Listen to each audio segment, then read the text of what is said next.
Imagine you are floating gently through time, like a leaf carried on a soft evening breeze. You drift above the dark ocean, under a sky sprinkled with stars. In the distance, a new dawn is glowing. It's a peaceful glow, warm and hopeful. As you get closer, you realize this gentle light is the beginning of a story. The story of how the Statue of Liberty came to be. You feel calm and safe as you float towards the past, ready to watch this dream of liberty unfold. 1865, a seed of an idea. Before we begin, kindly let us know in the comments where you're watching from today. And if you enjoy boring American history videos for sleep like this, make sure to like, share, and subscribe for more. It is the year 1865. The air is filled with a quiet hope. In the United States, a great war has just ended. People are celebrating because the nation has stayed together and freedom has won. Enslaved people are now free, and a new sense of liberty is in the air. You drift across the Atlantic Ocean to France, where a kind and wise man is thinking about this victory. His name is Edouard de la Boulaye, and he believes in freedom more than anything. He has spent years dreaming that all people should be free. When he hears that America has ended slavery and upheld democracy, his heart fills with joy. What could he do to celebrate this triumph of freedom? Among his guests is a young sculptor friend, Frederick August Bartholdi, listening quietly. Can you see them there? The atmosphere feels hopeful and dreamy. Labelle clears his throat softly and shares his big idea. He proposes that the French people should build a monument to liberty as a gift for the United States. A giant statue, a figure of a lady, that would celebrate American independence and the friendship between France and America. This statue would honor the ideals that both countries cherish, freedom and democracy. In La Boule's mind, the statue would also remind everyone that France and America are like old friends. They fought side by side in the American Revolution many years ago. And now France wants to congratulate America for keeping its union together and freeing those who had been enslaved. La Boule's voice is calm and full of passion as he speaks. You can almost hear him saying, "What if we create a grand gift for America, a Statue of Liberty? It will celebrate 100 years of American independence. It will celebrate that slavery has ended, and it will show the world that France and America will always value freedom." His friends murmur in agreement. Can you imagine the glow in their hearts? In that gentle moment, the idea of the Statue of Liberty is like a tiny seed, planted in rich soil. It's just a dream right now, but it glimmers with promise. Outside the window, the night is very still. The stars twinkle as if they are also listening to this new idea. Bartholdi, the young sculptor, sits quietly, his mind racing with possibilities. La Boule's idea has lit a little spark in him. But for now, the room falls silent. They all picture a towering statue of a lady holding a light. It seems almost like a fairy tale. They know it will take a lot of work and cooperation between two nations. La Boule hopes that by honoring America's achievement, maybe the French people will be inspired to seek freedom and democracy in their own country, too. The friends nod and smile. They agree to pursue this beautiful dream together someday. Before the night grows too late, La Boule's guests raise their glasses in a quiet toast to liberty. The lamps flicker, and the idea of the statue shines in their minds. You drift a little closer, feeling the warmth of their hope and friendship. In this gentle glow of 1865, the seed of the Statue of Liberty has been planted.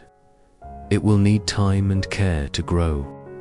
Time now flows like a calm river, carrying you forward. The seed of the idea lies in the soil of imagination, quietly waiting. 5 years pass in the blink of an eye. The year is now 1870, and the dream is about to take its next step. Before we jump into the next chapter, just a quick heads up. The visuals in this video add some extra context, but you don't need to watch them to enjoy the stories. So feel free to let this play in the background while you work, chill, or even drift off to sleep with these Statue of Liberty facts. Also, if you'd like to help us keep making these videos and get access to exclusive content, plus enjoy everything ad-free, consider supporting us on Patreon. You'll find the link in the description and the comments section below. Alright, let's get back to the stories. 1870, the sculptor's visit. You find yourself in a small artist's studio in France.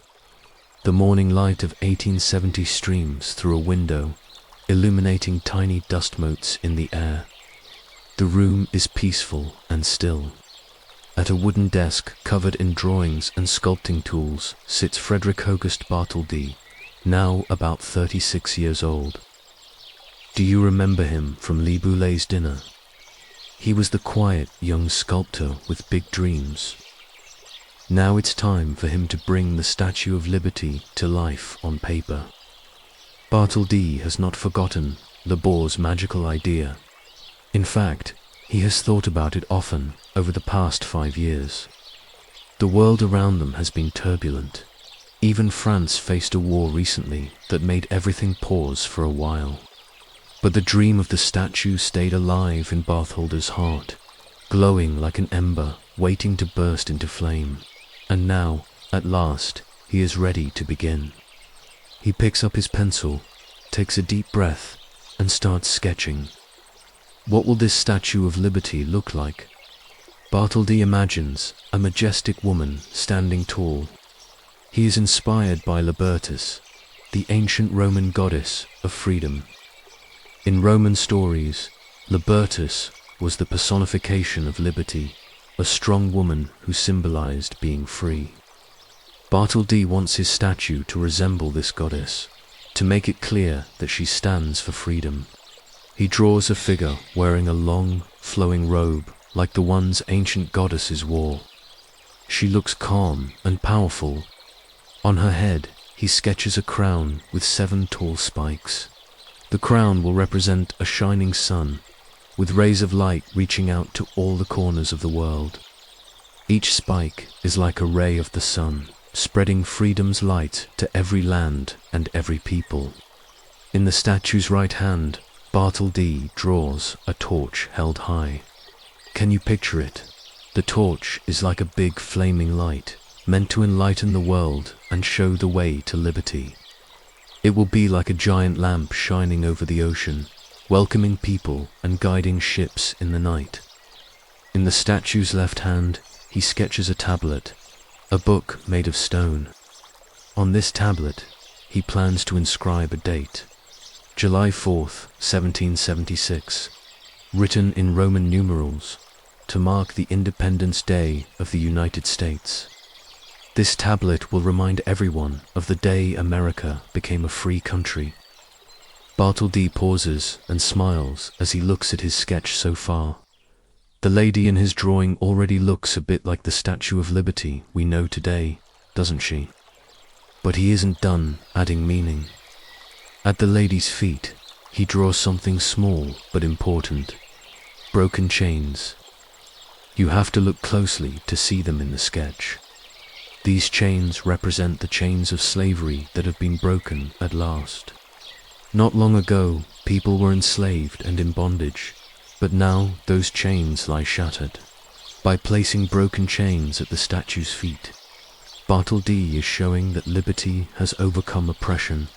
She is broken free from everything that held her down. It's a quiet detail, but very powerful. Even if most people won't notice the chains right away, the message is there. In the land of freedom, no one should be in chains. Can you see the picture forming in front of you?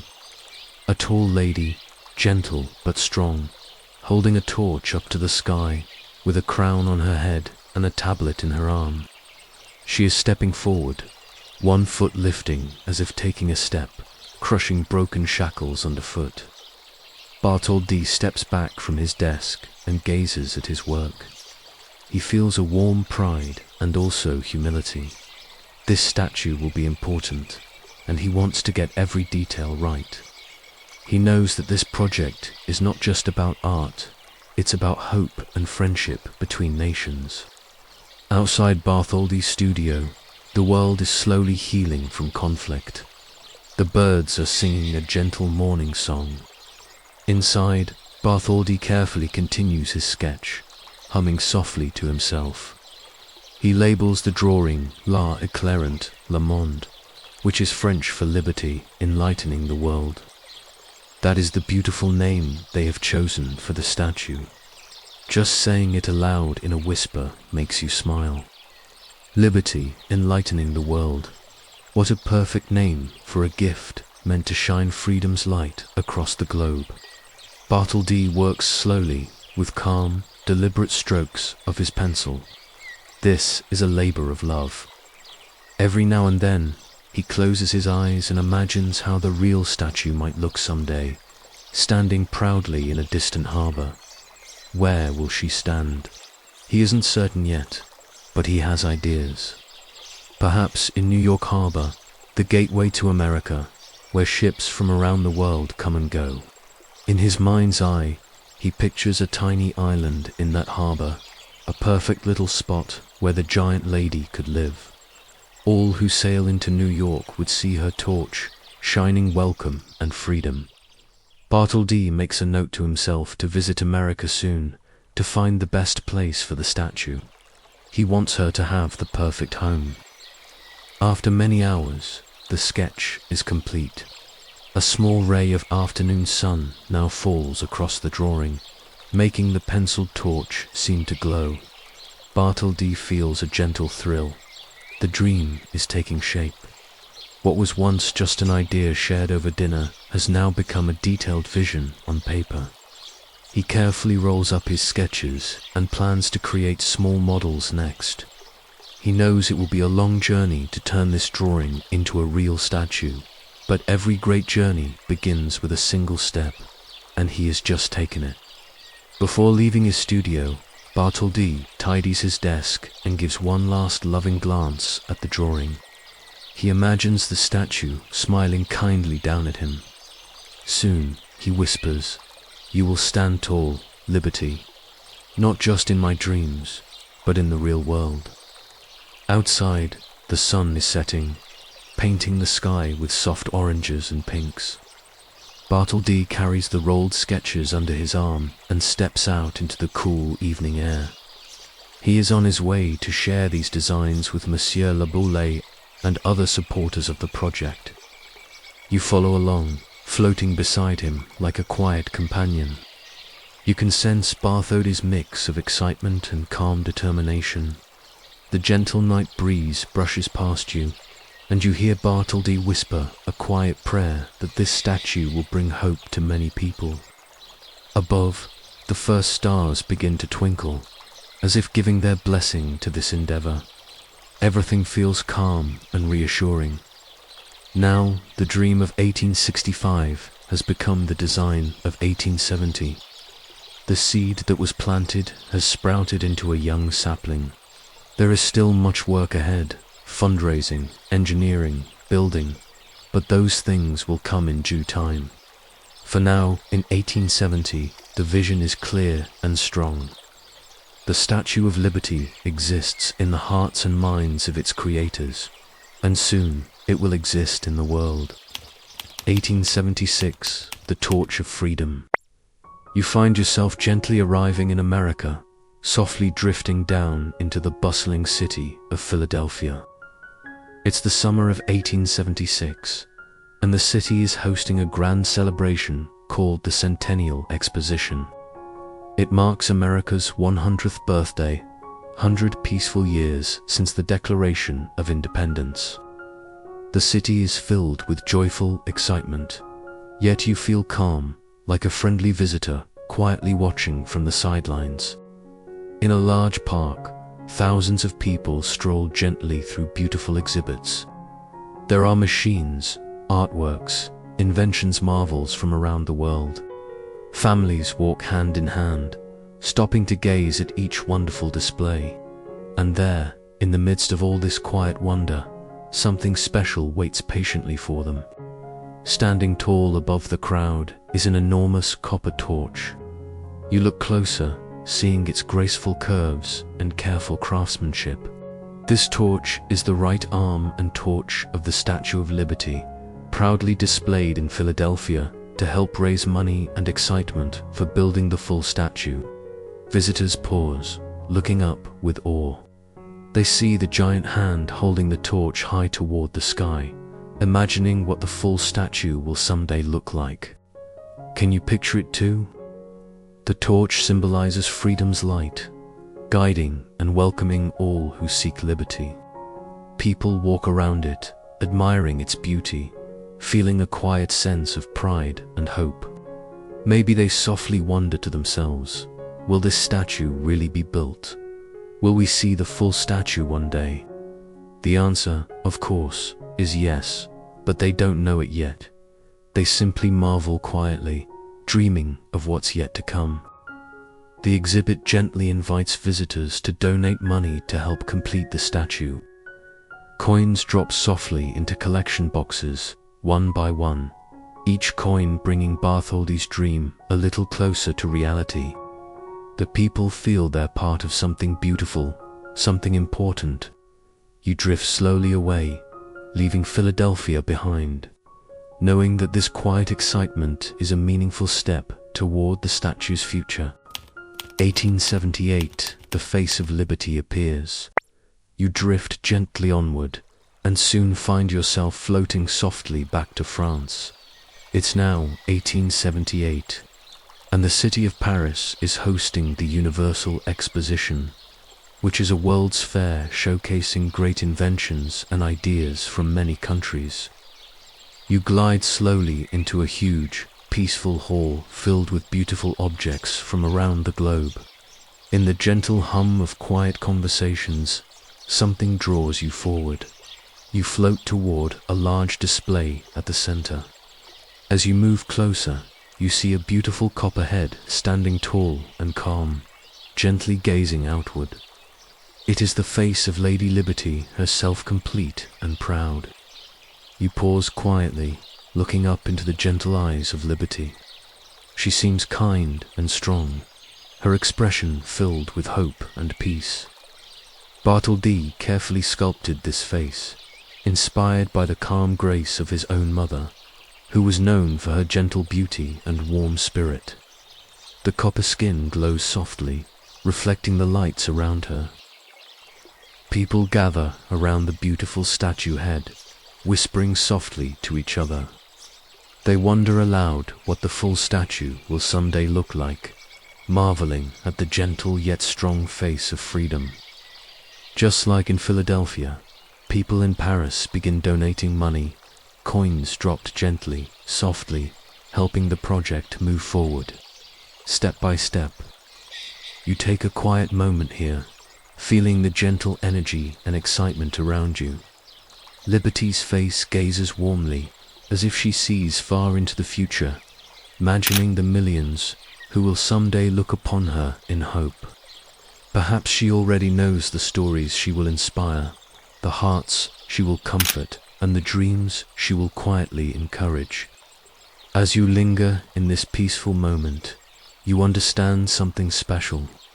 These displace the torch in Philadelphia and the head in Paris aren't just pieces of copper. They are quiet promises, carefully and gently given to all people. They whisper of freedom, friendship, and the power of dreams. They patiently assure everyone that yes, the Statue of Liberty will soon rise, tall and proud, to greet the world. 1885, the statue begins her voyage. You find yourself gently arriving in France, in a quiet harbor at the edge of Paris. It's a calm June day in 1885. The air feels peaceful.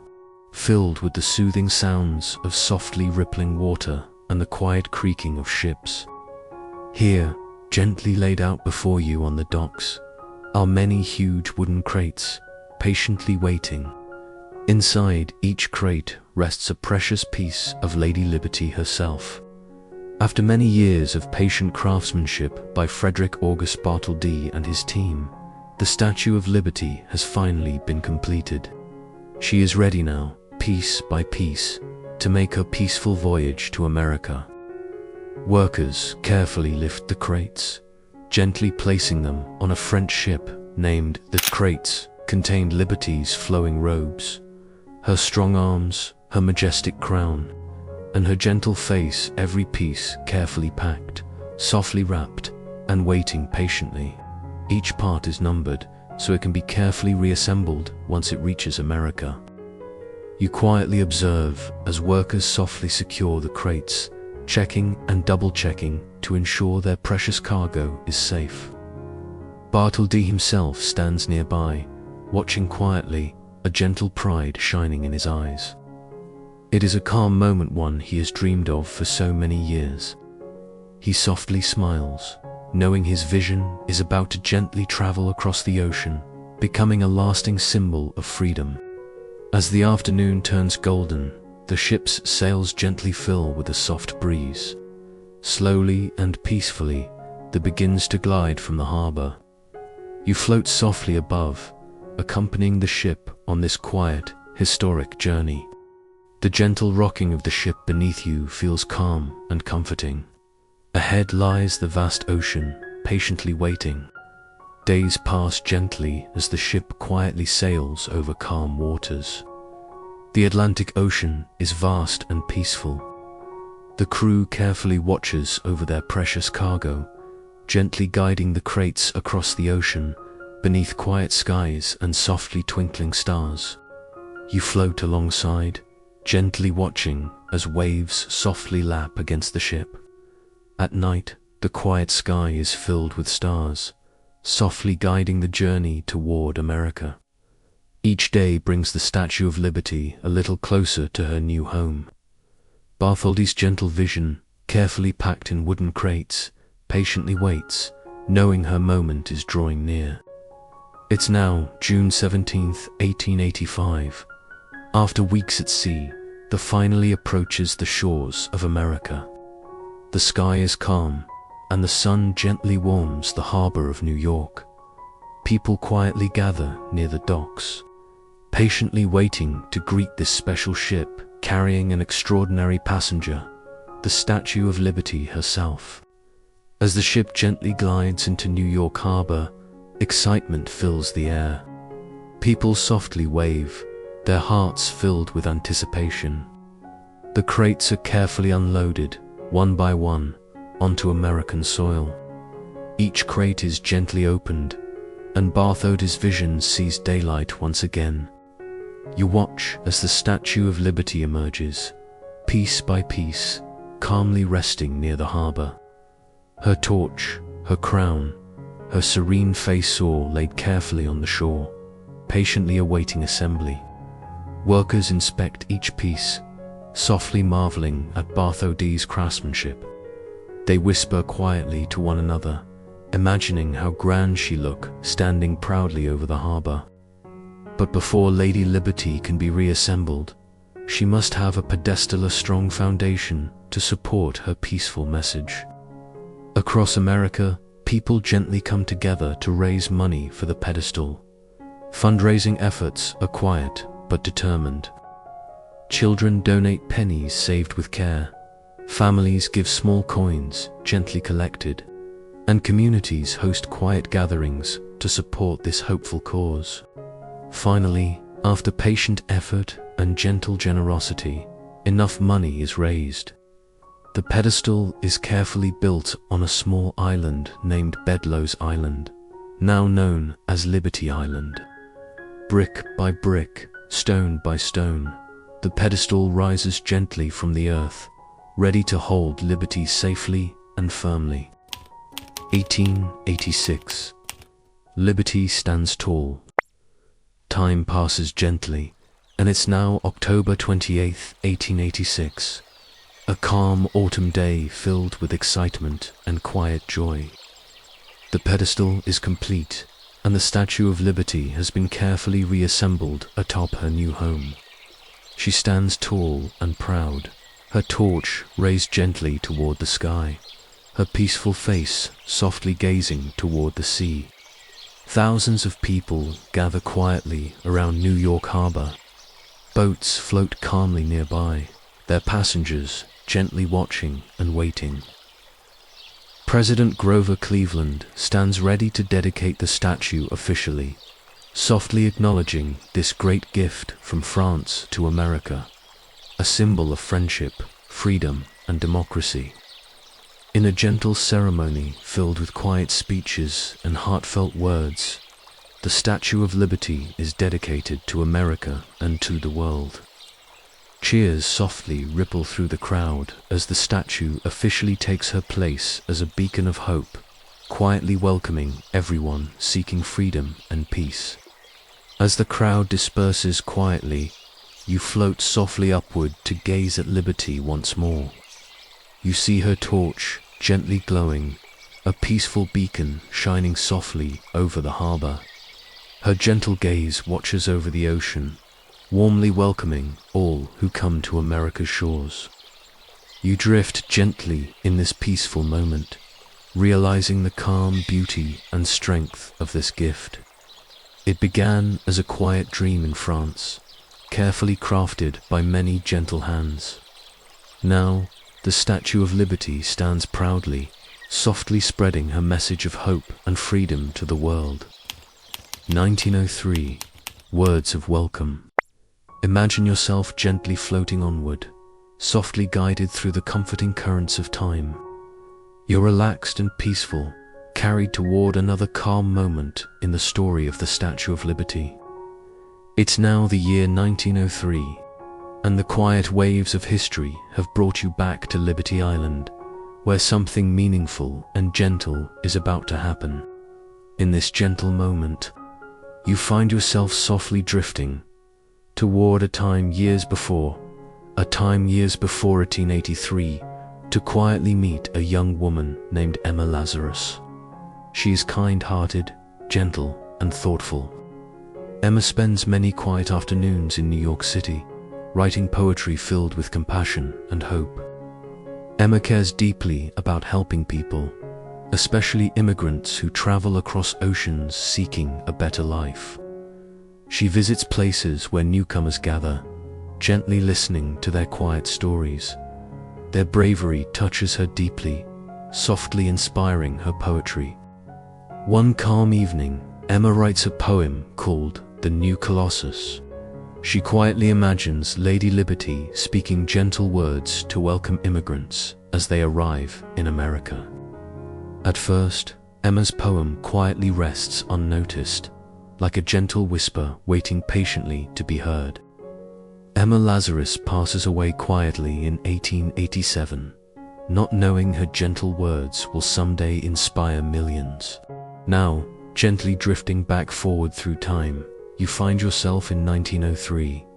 It's a calm, clear day on Liberty Island. You quietly float near the Statue of Liberty, watching workers gently place a small bronze plaque inside the pedestal. On this plaque are Emma Lazarus's gentle words, softly welcoming people from around the world. The words read, "Give me your tired, your poor, your huddled masses yearning to breathe free, the wretched refuse of your teeming shore. Send these, the homeless, tempest-tossed to me. I lift my lamp beside the golden door." The gentle words feel like a quiet embrace, softly promising safety and hope. Emma's poem gives Lady Liberty a new voice, gentle invitation to anyone feeling lost or alone. 1916. The quiet night interrupted. It's a calm summer night, July 30th, 1916. You softly float above New York Harbor.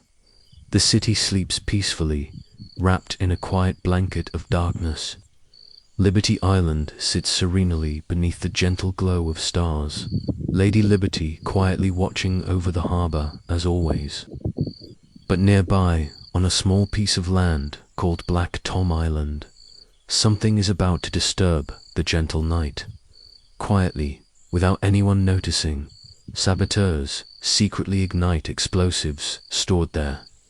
These explosives were meant to help in a faraway war. Suddenly, in the quiet calm, the peaceful night is shattered by a loud explosion. You gently watch from afar as a bright flash lights up the night sky. The explosion is powerful, shaking the harbor and echoing through the city. Lady Liberty herself feels the blast, her gentle frame trembling. Pieces of debris quietly scatter, softly raining down around the harbor. The Statue of Liberty is damaged. Her torch is hurt, and the peaceful comfort she once offered seems briefly shaken. But despite this, she quietly stands tall, her spirit strong. People awaken in shock, wondering quietly what has happened. Though startled, Liberty still calmly watches over them, reassuringly present even in this uncertain moment. After the quiet settles again, workers carefully inspect the statue, gently assessing the damage. The explosion has weakened the torch, making it unsafe for visitors. With quiet regret, they decide the torch must be closed to the public, an unfortunate decision, but necessary for everyone's safety. Lady Liberty's gentle torch, the symbol of welcoming freedom, would remain closed to visitors from that night onward. Still, her peaceful presence remains strong. She stands quietly, determined to comfort those who look to her for hope. 1924. A promise of Protect's shoe. Now, softly drifting forward, it's the year 1924. After years of gentle care, the Statue of Liberty still quietly holds her peaceful vigil over the harbor. She has become deeply cherished, more than just a gift from France. She's now a beloved part of America itself. President Calvin Coolidge recognizes the importance of this gentle guardian of liberty. On a peaceful autumn day, President Coolidge signs a special declaration, quietly protecting Lady Liberty forever. She is officially declared a national monument, a gentle promise that she will always be cared for and protected. With this quiet decision, the United States promises to preserve liberty's gentle spirit for generations to come. Workers continue to carefully maintain and care for her, ensuring she remains strong, comforting, and peaceful. 1933. Caretakers. You gently arrive on Liberty Island again. It's a peaceful spring day, the air filled with soft breezes and gentle sunlight. Workers move quietly about, carefully tending to the Statue of Liberty. These workers are part of the National Park Service, who have just begun gently caring for this cherished statue. The National Park Service quietly promises to protect Lady Liberty, making sure she remains safe, strong, and comforting. Workers carefully inspect her copper skin, her sturdy pedestal, and her welcoming torch, gently ensuring everything remains as beautiful and safe as possible. As you softly float nearby, you watch the gentle, careful attention they give to every detail. They quietly check each bolt and seam, softly touching up any small spots that need care. Lady Liberty seems calm, patient, and grateful for their gentle work, as though she feels comforted by their presence. The gentle years softly roll forward, each season passing quietly and calmly. Families come to visit, stepping softly onto Liberty Island, gazing upward with quiet admiration. Children gently point and whisper, amazed at her peaceful strength and beauty. Each visitor quietly feels her comforting presence, knowing Lady Liberty will always patiently stand watch over the harbor. In 1956, after quietly watching over the harbor for many decades, Lady Liberty's home receives a special honor. Bedloe's Island, where the statue stands, is gently renamed Liberty Island. This quiet change softly honors the statue, officially dedicating the entire island to her gentle presence. You drift gently above, feeling peaceful as you softly watch people arriving each day, quietly appreciating her presence. Lady Liberty has become more than a statue. She's a symbol of comfort, safety, and gentle reassurance, standing quietly through every change, every season, every year.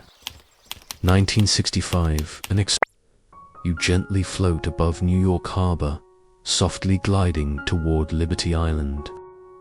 Lady Liberty still stands peacefully, quietly watching over the waters, her gentle gaze welcoming travelers from every shore. But something special is happening today, gently adding even more meaning to this comforting monument. President Lyndon B. Johnson quietly signs an important declaration, gently expanding the Statue of Liberty National Monument. This peaceful decision now includes Ellis Island, softly linking Lady Liberty to a place rich with history and hope. Ellis Island sits nearby, quietly nestled in the harbor. It's a gentle place where millions of immigrants first arrived in America, stepping softly onto new soil with hopeful hearts. By including Ellis Island in Lady Liberty's gentle embrace, the statue softly honors all who have journeyed far, seeking freedom and a fresh start. You float gently above Ellis Island, softly imagining the quiet footsteps of those who arrived here long ago. Families carrying quiet dreams, gently holding their children's hands, softly hoping for a brighter future.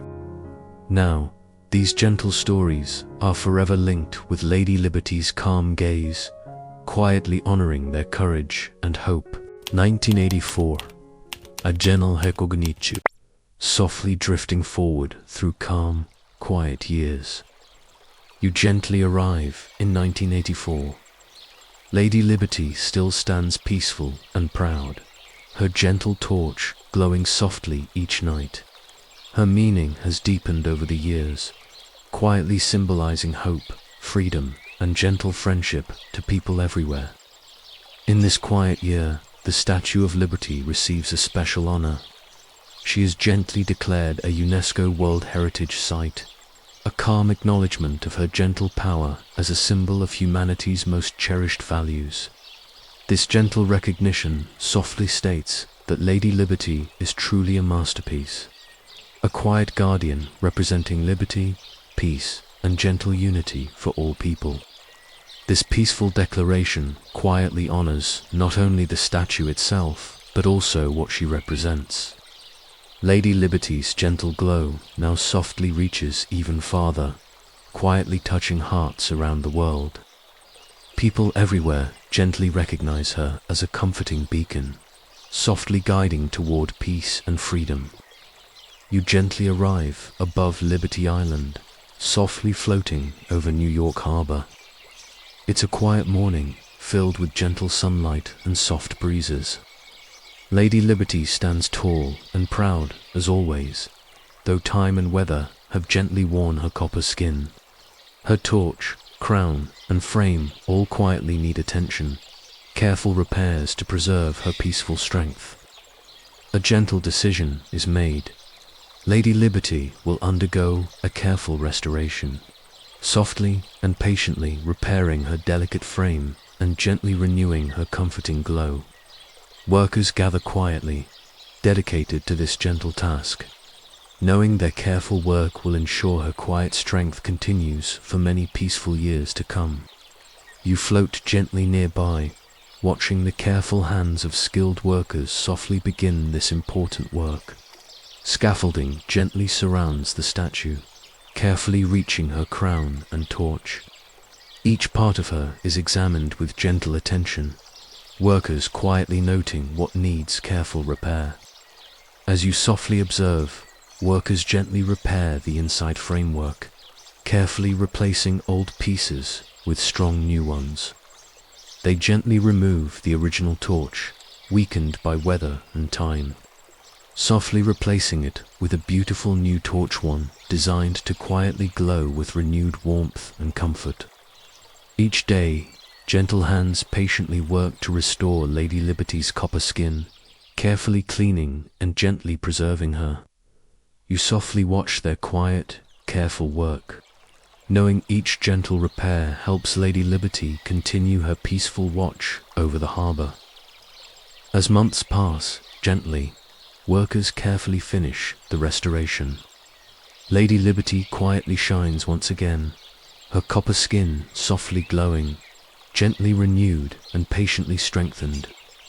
1986, a peaceful now, gently floating forward to the peaceful summer of 1986.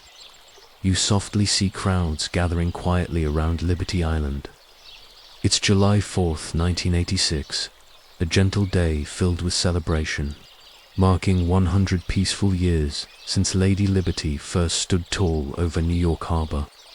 People softly gather from all over, quietly honoring this gentle statue that has comforted and welcomed so many. Fireworks gently bloom over the harbor, their soft colors quietly reflecting on the calm water. Families watch gently, their faces softly glowing with quiet pride and joy. 2001, a guardian through hard times. You softly find yourself above Liberty Island on a clear, calm morning on September 11th, 2001. The skies are blue and peaceful, filled with quiet promise, as Lady Liberty gently watches over New York Harbor. But suddenly, the peaceful calm of this morning is quietly broken by tragedy far away, across the harbor in Manhattan. Though Liberty Island is safely away from harm, the events deeply shake the nation, casting a quiet sadness across the land. For the first time in many years, Liberty Island must close temporarily to visitors, softly and patiently waiting as America gently begins to heal. Lady Liberty quietly stands watch throughout these challenging days, her gentle presence softly comforting even from a distance. Though visitors cannot approach her closely, she remains calmly steadfast, a quiet symbol of strength, hope, and gentle reassurance. 2004 to 2009, a gentle reopening. Years pass gently as quiet efforts continue to make Liberty Island safe again.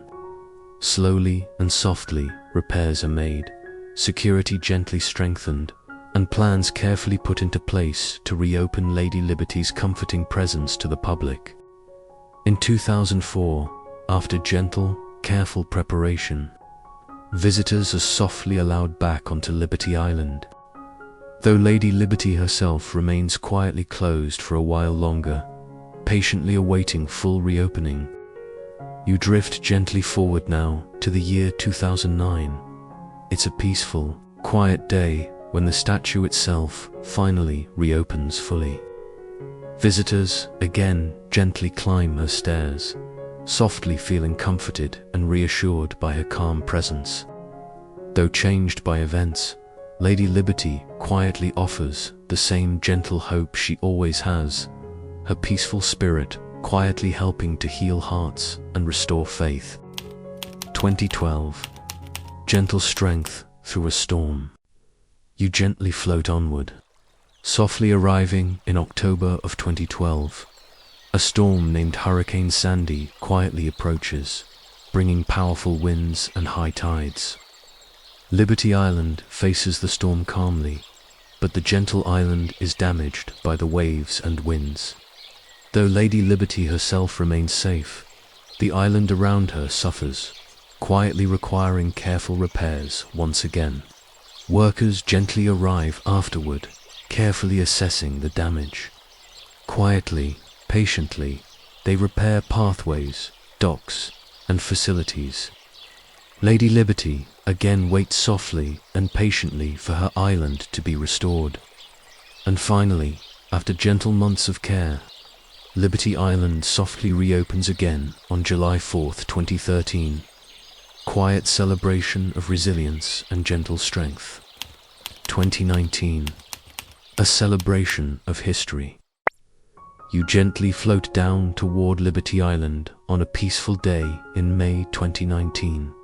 The sky is softly clear, the sun gently warming the island where Lady Liberty has stood calmly for so many years. Today, something special is happening, a gentle, quiet opening of the new Statue of Liberty Museum. You float softly inside this quiet new museum, gently surrounded by visitors walking calmly through softly lit halls. Each exhibit quietly tells the gentle story of Lady Liberty, her creation, her journey across the ocean, her quiet moments of challenge and triumph.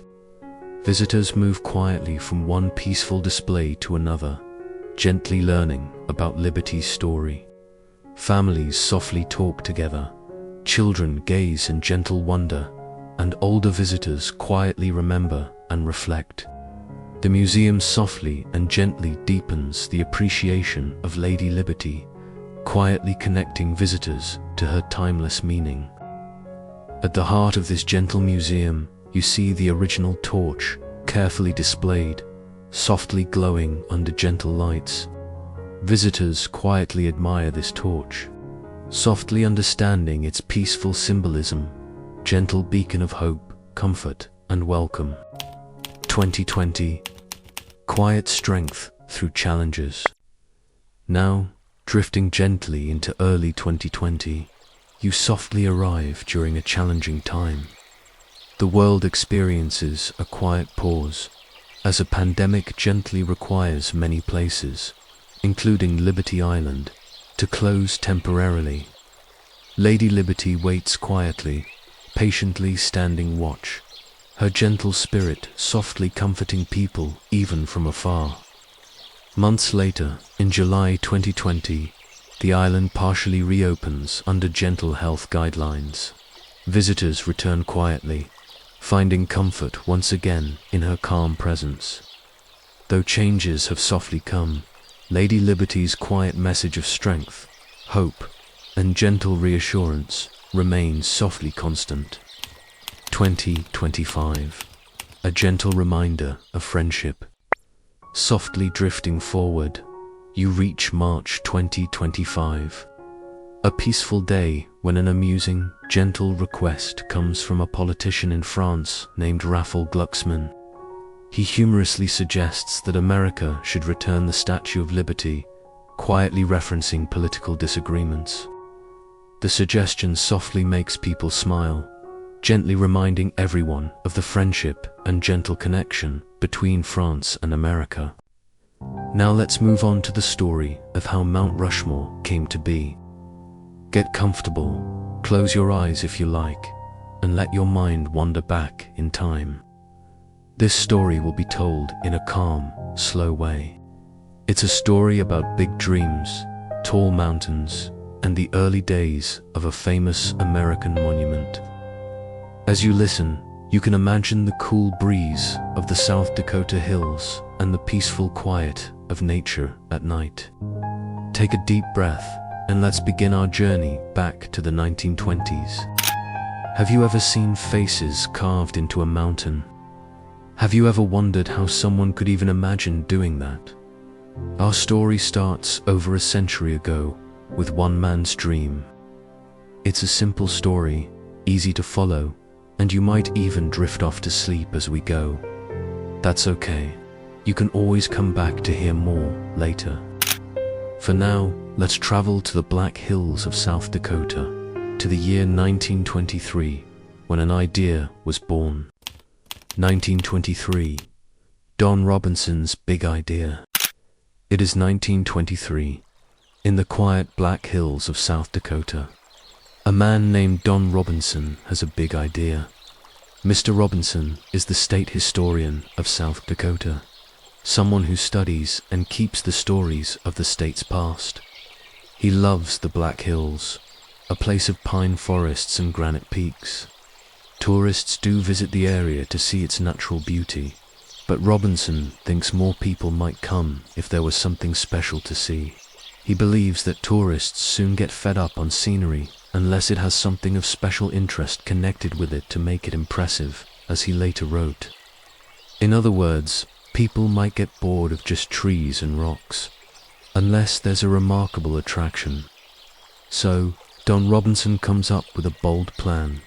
A plan to carve giant sculptures into the mountains of the Black Hills. Can you imagine that?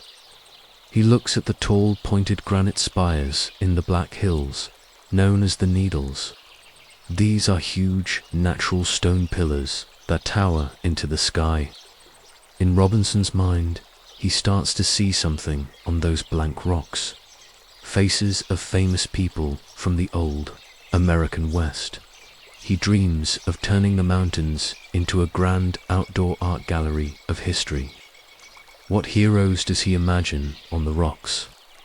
Robinson thinks of legendary Western figures, the pioneers and Native American leaders who made history in the West. Perhaps the explorers, Meriwether Lewis and William Clark, who trekked across the land, or Sacagawea, the Native American guide who helped them.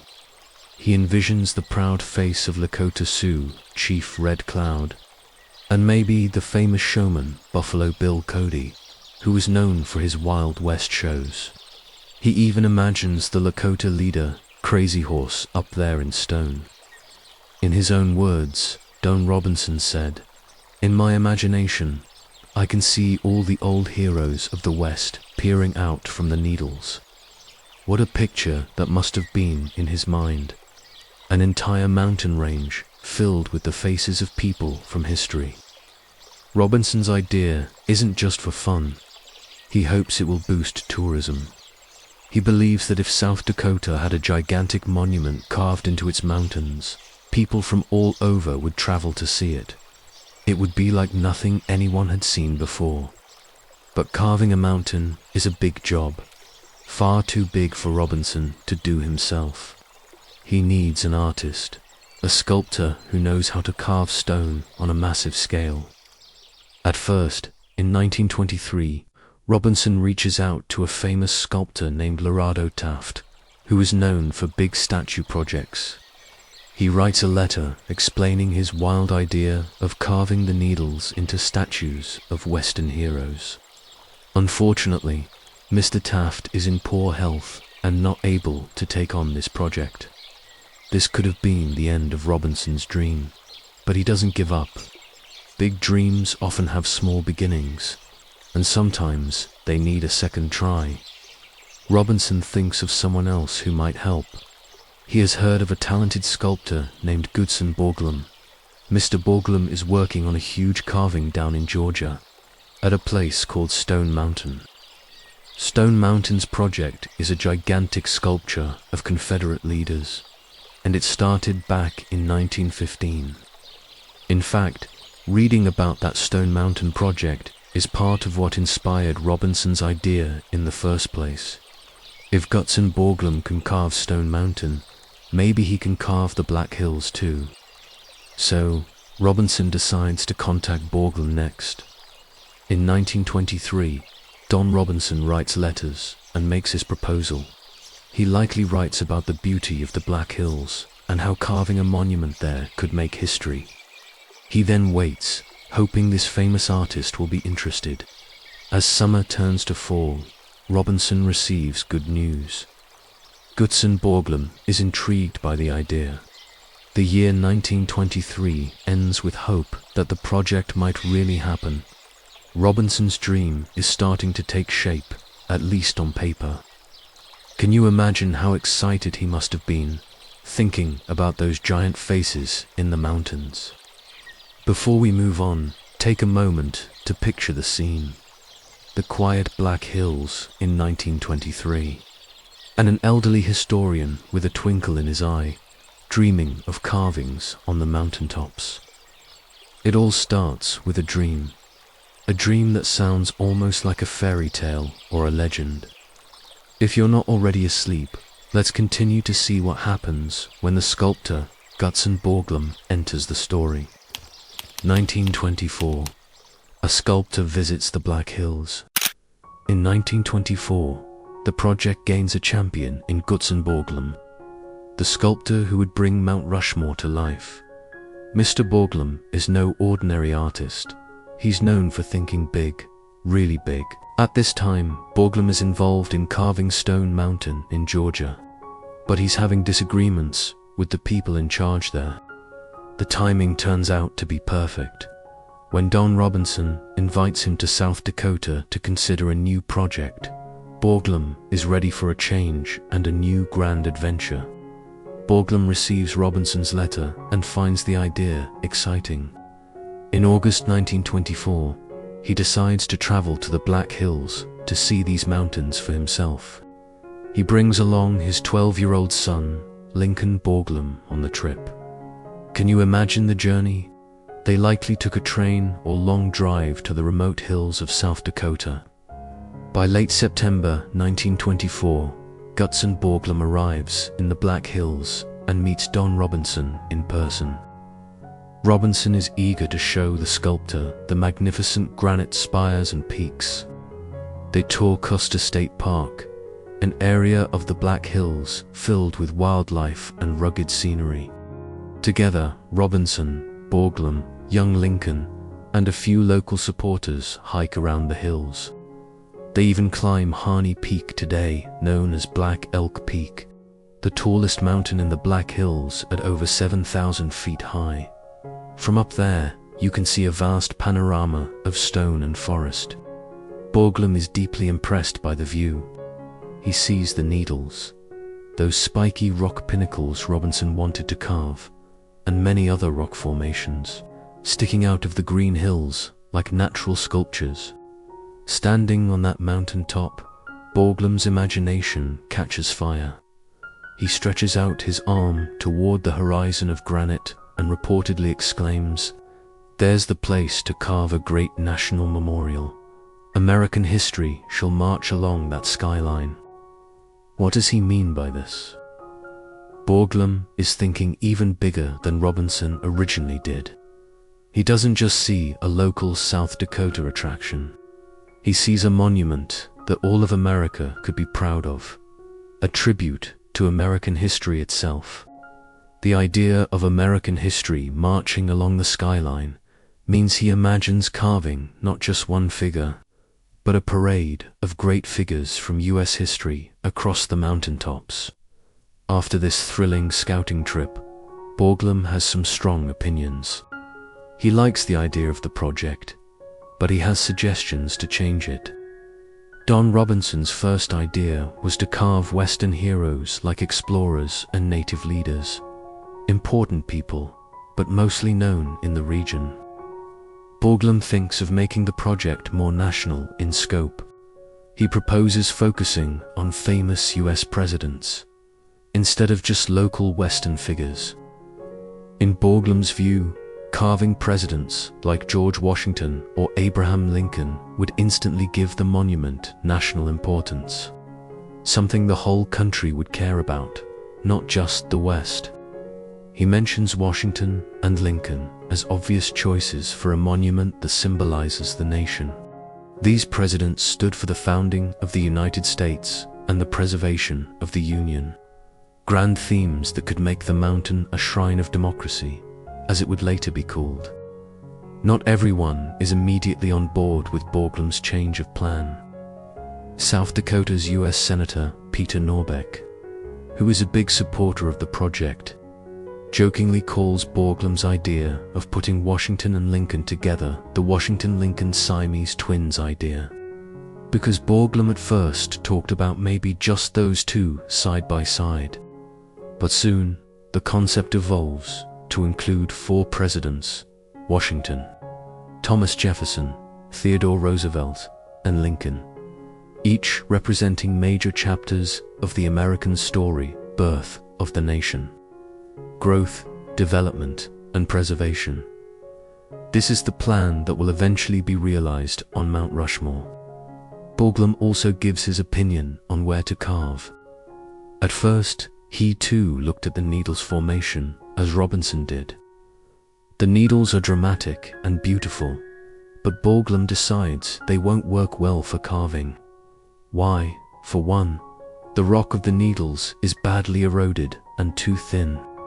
A carving might crumble off such slender spires. Also, carving figures on multiple spires might make them look disconnected, or, as Borglum put it, like making totem poles of these wonderful spires, which he felt was the wrong approach. Totem poles are vertical, narrow carvings, and Borglum didn't want the monument to look like that. He wanted a broad canvas of rock for a grand design. So, Borglum tells Robinson and the others that they need to find a better mountain, a single, massive rock face that could hold many large carvings. The team spends time searching the Black Hills for the perfect site. They roam through the forests and hills in early 1925, looking for a mountain that is strong, large, and faces the sun. Borglum knows the site must have good quality granite that can be carved, and it should face southeast so that the sun lights it most of the day. This way, the carved faces would be illuminated by the sun, making them shine.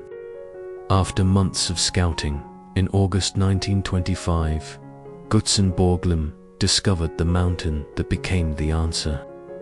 It's an impressive granite cliff, about 3 miles from Harney Peak. Borglum stops in awe when he sees it. This mountain has a broad, solid face of grey granite, with very little erosion, almost like a gigantic blank billboard of stone.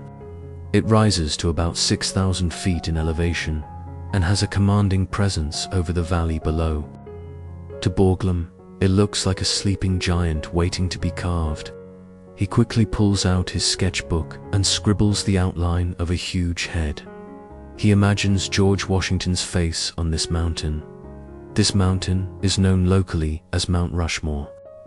Funny name, isn't it? It was named after a New York lawyer, Charles Rushmore, who had come prospecting in the area back in 1885. The story goes that Mr. Rushmore asked a local guide, "What's the name of that mountain?" And when told it had no name, the guide jokingly replied, "Well, from now on we'll call it Rushmore," and the name stuck. So Mount Rushmore it was. Borglum probably doesn't mind that the mountain is named after someone else. What he cares about is that this site is perfect for the monument he envisions. It faces the southeast sun. The granite is hard and durable. Geologists estimate it erodes extremely slowly, perhaps only an inch every 10,000 years or more. And the cliff is huge enough to carve multiple giant faces side by side. By the end of 1924 and into 1925, the pieces are falling into place. The dream now has a plan: carve for presidents' faces onto Mount Rushmore. But a dream and a plan are not enough. They need permission and money to make it real. The Black Hills land includes federal property Harney National Forest and state land Custer State Park. So both the United States government and the South Dakota state government must agree to let this carving happen. Plus, carving a mountain will cost a lot of money and require many workers. Before carving can begin, not everyone is happy with the idea. As news about the proposal spreads in 1924, some people object. The Black Hills are sacred to the Native American tribes, especially the Lakota Sioux, and they see carving into the mountains as a desecration, a severe disrespect of nature and their sacred land. Local Native American leaders and communities are deeply unhappy about the plan to carve faces of American presidents into a mountain the Lakota calls Six Grandfathers, their name for that peak and the surrounding formation. Some environmentalists also protest, saying that the beautiful needles and hills should be left untouched by human hands. One local resident wrote that man makes statues, but God made the needles. Let them alone in the newspaper. These voices of opposition would continue to speak out, but at this time Robinson and Borglum push forward, believing their monumental project will bring pride and prosperity. It's a delicate part of the story. Not everyone agreed, and that's something to reflect on. But the project's supporters are determined to proceed, so they seek official approval. 1925. From vision to reality. Approval and dedicatio. The year 1925 is crucial. This is when the Mount Rushmore project goes from just an idea to an officially approved plan. The supporters of the project, including Don Robinson and Senator Peter Norbeck, work hard to convince both state and federal authorities. Imagine them writing letters, giving speeches, and pleading the case that this big carving will be great for South Dakota and for the nation. They need laws passed to authorize the carving on public land, and they need funding, or at least permission, to raise money. Their hard work pays off. In March of 1925, the United States Congress in Washington, D.C. takes up the idea. Congress agrees to let the project move forward. On March 3, 1925, an act of Congress is approved to allow the carving of sculptures in the Harney National Forest of South Dakota. This is essentially the federal government saying yes, you can carve into the federal land of the Black Hills for this monument. The act also creates a commission or committee to oversee the project, the Mount Rushmore National Memorial Commission, and promises matching funds up to $250,000 to help pay for it, which would be matched by money raised from other sources. 2 days later, the South Dakota State Legislature follows suit. On March 5, 1925, South Dakota's government passes a law authorizing the carving on state-owned land at Mount Rushmore, which borders the national forest. Essentially, the state is giving permission to use part of Custer State Park for the project. Now, both the U.S. government and the state of South Dakota have given their blessing to the endeavor.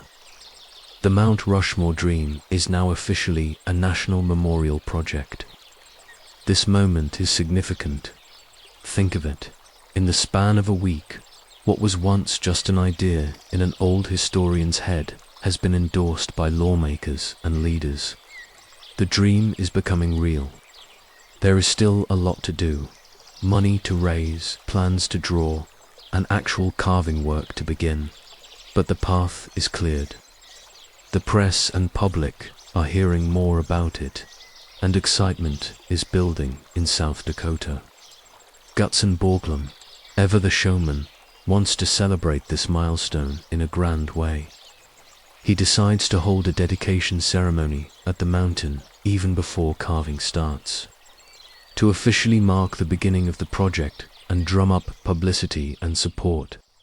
Late 1925, choosing Mount Rushmore and a grand dedication ceremony. Earlier in 1925, Borglum had settled on Mount Rushmore as the ideal site. Now, with permissions granted, he focuses everyone's attention on that mountain. To get ready for the ceremony, local people from the nearby town of Keystone and other areas pitch in. They literally have to make a path up to Mount Rushmore, which in those days had no easy road. Workers cut a 3-mile trail through the pine forest up the mountain using picks, shovels, and horse-drawn tools.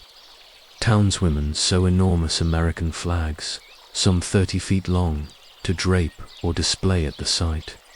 They also prepare food and tidy up the rugged area for visitors. The community is coming together to host a historic event on their mountaintop. The dedication is set for October 1st, 1925. On that day, hundreds of people make their way up the newly cut path to gather at the base of Mount Rushmore. The air is crisp and clear. The crowd of onlookers includes local citizens, officials, reporters, and curious onlookers who have heard about this grand idea. It's not easy to hike up a mountain, so you can imagine that those who came were quite determined or enthusiastic. Many probably had to climb or ride horses or mules to get there, since this is long before modern tourist roads and parking lots.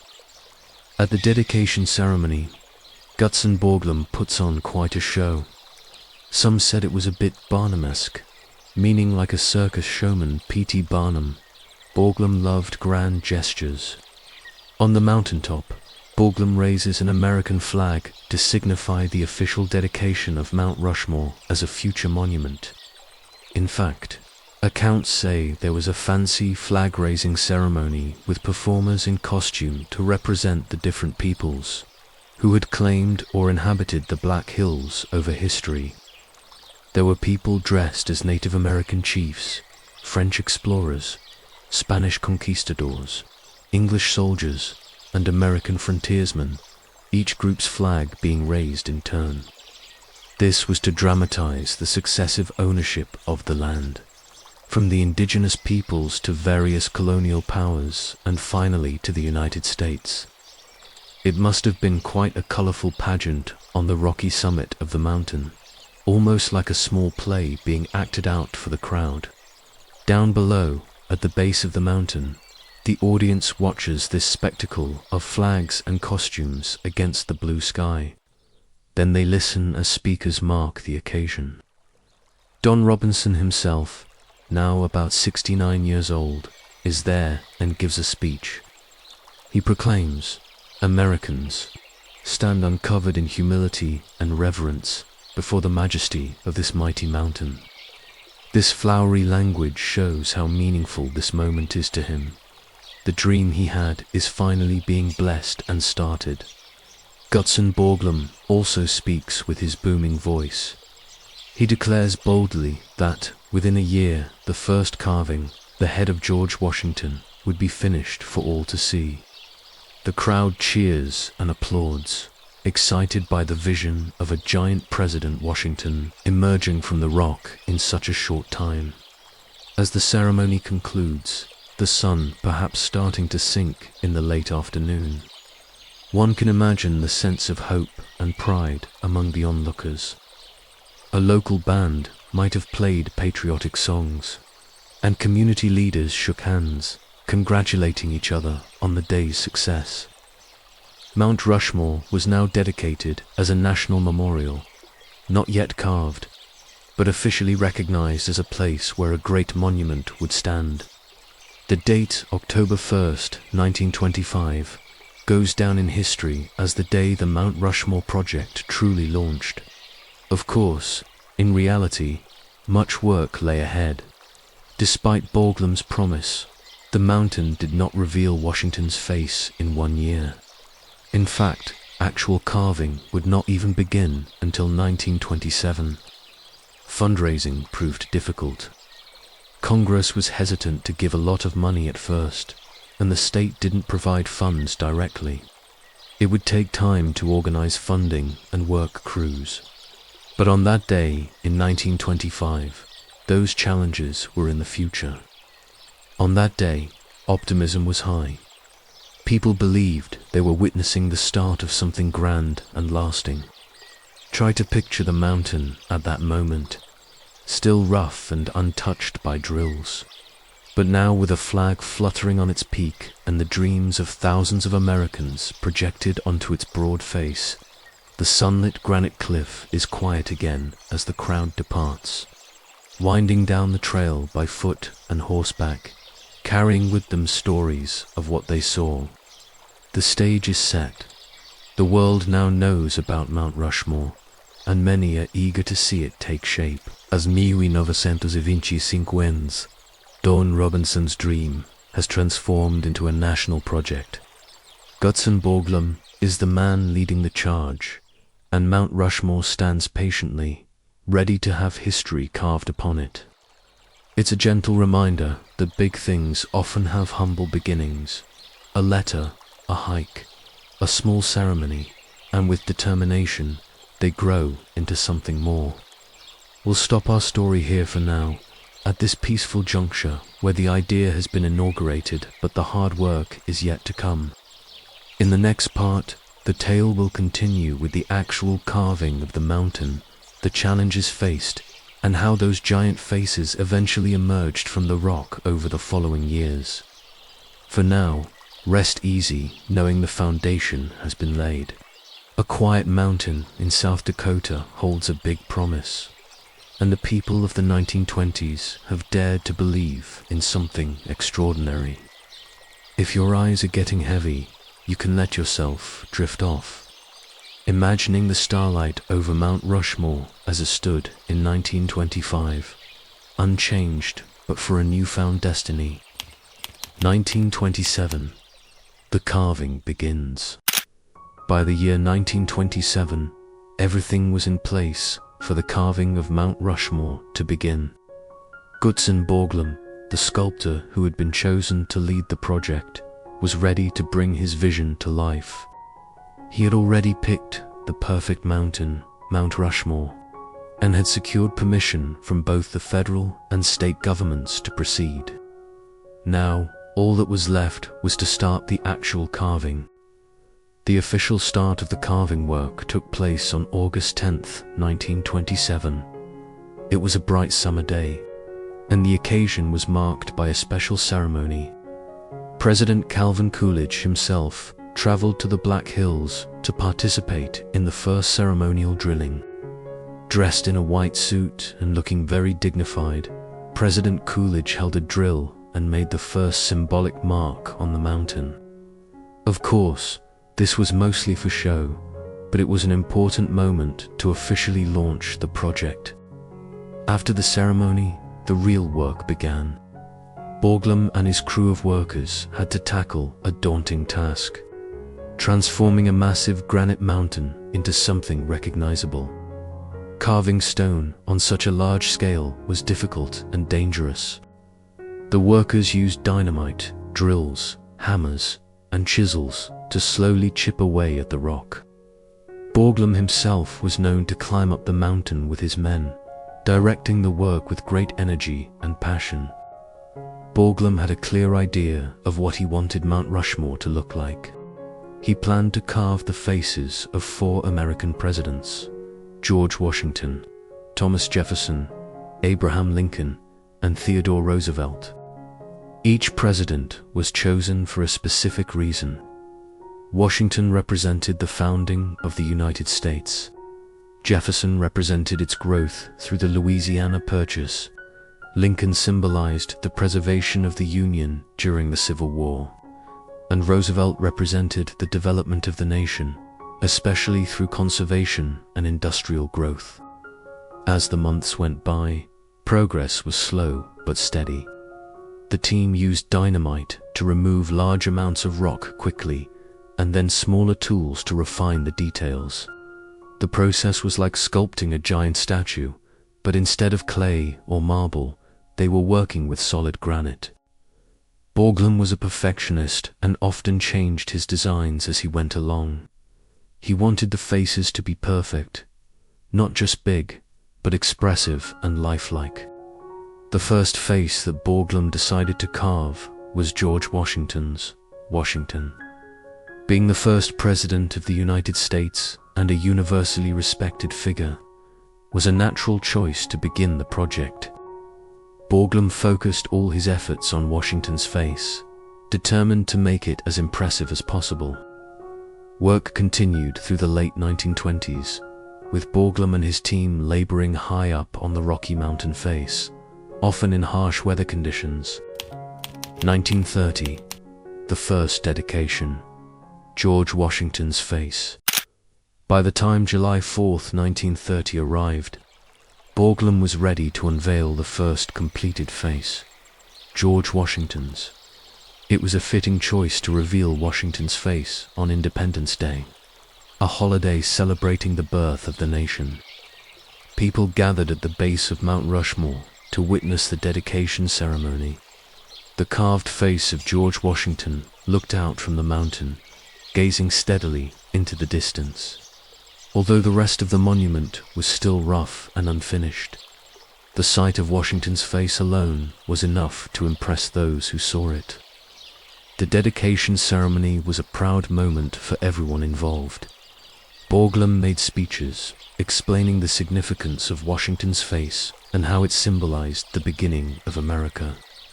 He also expressed his commitment to completing the other 3 faces. However, this was just the beginning. Much more work lay ahead. The carving of Washington's face was a milestone, but Borglum was not satisfied. He wanted the entire project to be completed, all 4 faces, as he had planned. But carving a mountain is a slow and expensive process. As the Great Depression loomed, finding money to continue the project would become increasingly difficult. 1933, the National Park Service takes over. By 1933, the project at Mount Rushmore was moving forward, but challenges remained.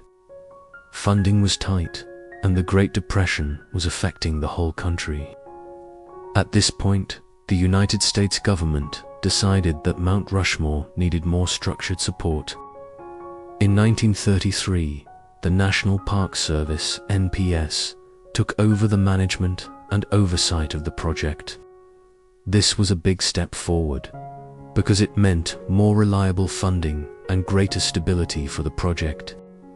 The National Park Service brought in new resources and infrastructure, making it easier for workers to access the site. They built roads and provided equipment, making the day-to-day work a bit less harsh. Gutzon Borglum appreciated the support, as it allowed him to focus more on the artistic side of the carving, rather than the logistics of keeping the project afloat. 1936, Thomas Jefferson's face is revealed. As the work continued, Borglum and his crew turned their attention to the next president, Thomas Jefferson. Originally, Jefferson's face was planned to be to the right of Washington, but as they started carving, they found the granite in that spot was not strong enough. They had to change plans and move Jefferson's face to the left. This decision delayed the project, but Borglum was determined to make it work. The carving of Thomas Jefferson's face took several years. The workers continued to use dynamite to remove large chunks of rock and finer tools to add details. Borglum was meticulous about capturing Jefferson's thoughtful expression and his distinctive features. By the summer of 1936, the face was nearly complete. On August 30th, 1936, a grand ceremony took place to dedicate Thomas Jefferson's face. President Franklin D. Roosevelt attended the event, praising the monument as a tribute to American ideals. Borglum, never one to miss a moment to inspire, spoke about how Jefferson symbolized the country's expansion and the pursuit of liberty. The crowd applauded as they looked up at the completed face, now standing proudly beside George Washington. 1937, the face of Abraham Lincoln. After Jefferson's dedication, Borglum immediately began work on the next face, Abraham Lincoln. Borglum had a deep admiration for Lincoln, whom he considered the greatest of all American presidents. He wanted to capture Lincoln's sense of strength and quiet dignity. The work on Lincoln's face took about a year. Borglum and his team paid extra attention to Lincoln's deep-set eyes and distinctive beard. They wanted his face to appear wise and compassionate, reflecting the hardships Lincoln faced during his presidency. On September 17, 1937, Lincoln's face was officially dedicated. It was another proud moment for Borglum and his team. By now, Mount Rushmore had become more than just a sculpture. It was a symbol of American perseverance and the spirit of democracy. The public was beginning to see the monument, not just as a tribute to the presidents, but as a celebration of the American story itself. As we pause here, think about the dedication and effort that went into each of these faces. The project was far from easy, and every carving was a triumph over nature and circumstance. In the next part, we will explore the final stages of the project and how Theodore Roosevelt's face was completed. For now, you can let your mind rest, knowing that the story continues at a gentle pace. 1939, the face of Theodore Roosevelt. After the dedication of Abraham Lincoln's face in 1937, only one president remained to be carved, Theodore Roosevelt. Borglum chose Roosevelt for his leadership in expanding American influence and his dedication to conservation, which helped establish the national park system itself. Carving Roosevelt's face was especially challenging because it was placed deeper into the mountain, surrounded by more difficult rock formations. His glasses also required special attention, as Borglum had to make the spectacles appear realistic while carved out of solid rock. Despite the difficulties, Borglum and his workers pressed on. Their patience and skill paid off, and on July 2nd, 1939, the face of Theodore Roosevelt was dedicated. The ceremony was a proud moment for Borglum and his team. By then, 3 of the 4 faces were completed, with only finishing touches needed on each of them. The monument was starting to look the way Borglum had envisioned it all those years before.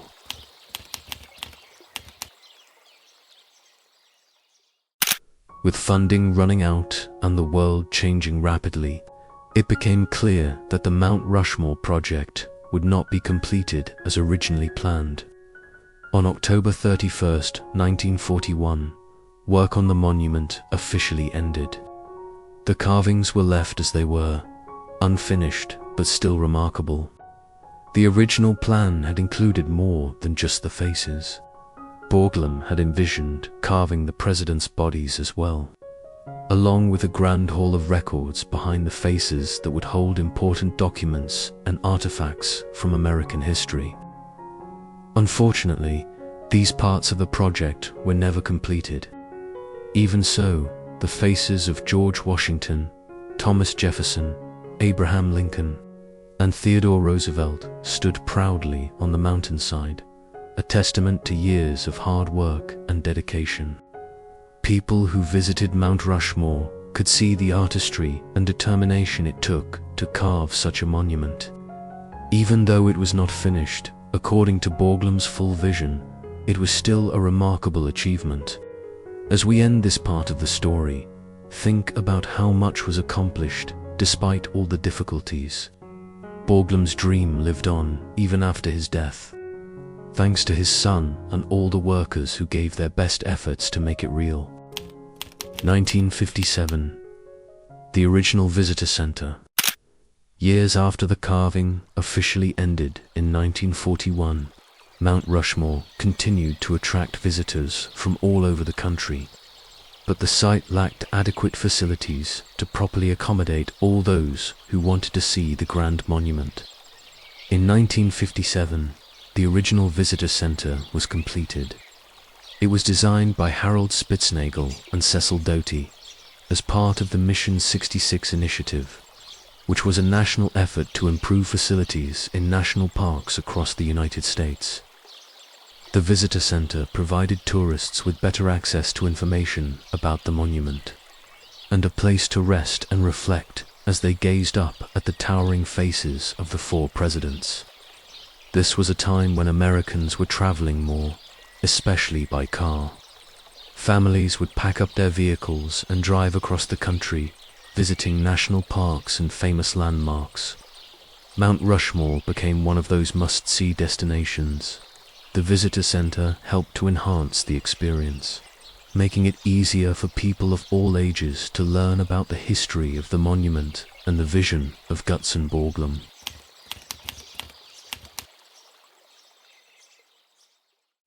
The years continued to pass, and Mount Rushmore remained a popular attraction. It was not only a symbol of America's history, but also of perseverance and artistry. As more people visited and learned about the monument, it became clear that it deserved to be recognized and protected as a part of the nation's cultural heritage. On October 15, 1966, Mount Rushmore was officially listed on the National Register of Historic Places. This was a significant step in preserving the monument for future generations. Being on the National Register meant that the site was recognized as having historical, architectural, and cultural significance. The designation also ensured that Mount Rushmore would be carefully maintained and protected. It became part of a larger effort to safeguard America's landmarks and ensure their stories would not be forgotten. By this time, millions of people had visited Mount Rushmore, and its fame continued to grow.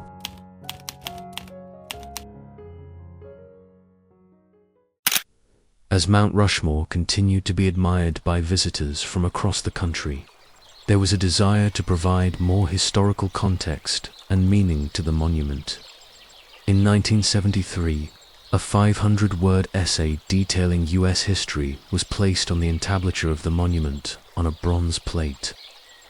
This essay was written by a Nebraska student named William Andrew Burkett. His words were meant to help explain the significance of the monument and the presidents depicted there. Placing the essay on the entablature was part of an effort to make sure that visitors understood the deeper historical meaning behind the faces carved into the granite. It was another step in ensuring that Mount Rushmore was not only a work of art, but also a place of learning and reflection. 1991, official dedication by President George H.W. Bush. Years passed, and Mount Rushmore continued to be one of the most visited monuments in the United States. Its place in American culture was well established, and it remained a popular destination for families, history enthusiasts, and curious travelers alike. On July 3, 1991, as part of the monument's 50th anniversary, President George H.W. Bush officially dedicated Mount Rushmore. The ceremony was held to celebrate the completion of the monument and its enduring importance to the nation. During the dedication, President Bush praised the monument as a tribute to the ideals of democracy, freedom, and leadership. He acknowledged the vision of Gutzon Borglum and the hard work of the many people who had contributed to the project over the years. The dedication by a sitting president underscored the significance of Mount Rushmore as a national symbol. It was no longer just a tourist attraction, but a revered piece of American heritage. 1998, Redevelopment and Improvement. By the late 1990s, Mount Rushmore was drawing millions of visitors each year. To enhance the experience for tourists, the National Park Service undertook a major redevelopment project aimed at improving visitor facilities and infrastructure. In 1998, extensive redevelopment work was completed. This included new visitor facilities, such as a larger visitor center, better sidewalks, and improved access to viewing areas. The goal was to make the monument more accessible and enjoyable for everyone, especially those who had traveled long distances to see it. The redevelopment was not only about comfort and convenience, it was also about ensuring that the monument would be preserved and protected for generations to come. Enhanced pathways, railings, and informational displays helped make the site safer and more educational. 2004, Gerard Baker becomes superintendent. In 2004, Mount Rushmore made history in a new way. For the first time, the park appointed a Native American superintendent.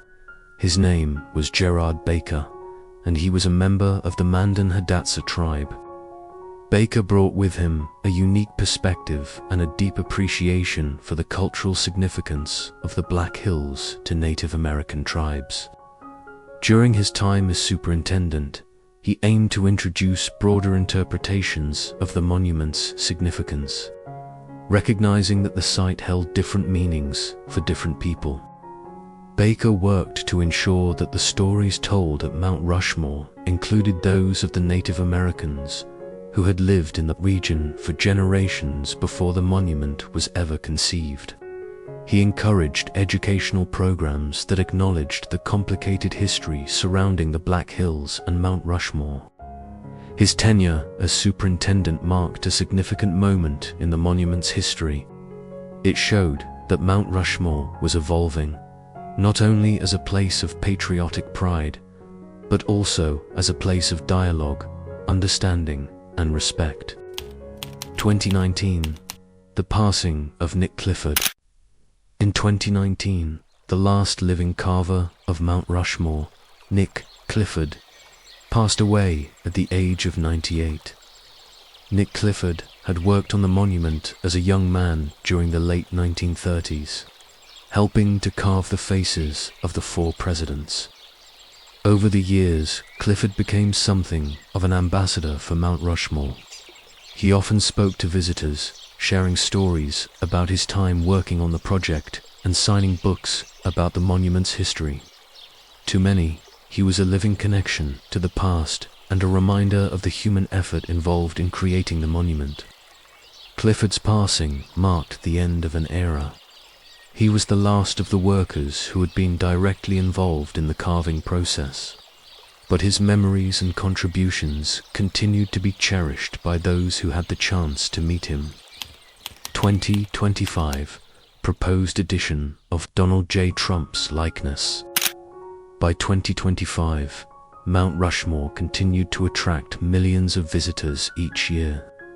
It remained a place of inspiration, education, and reflection.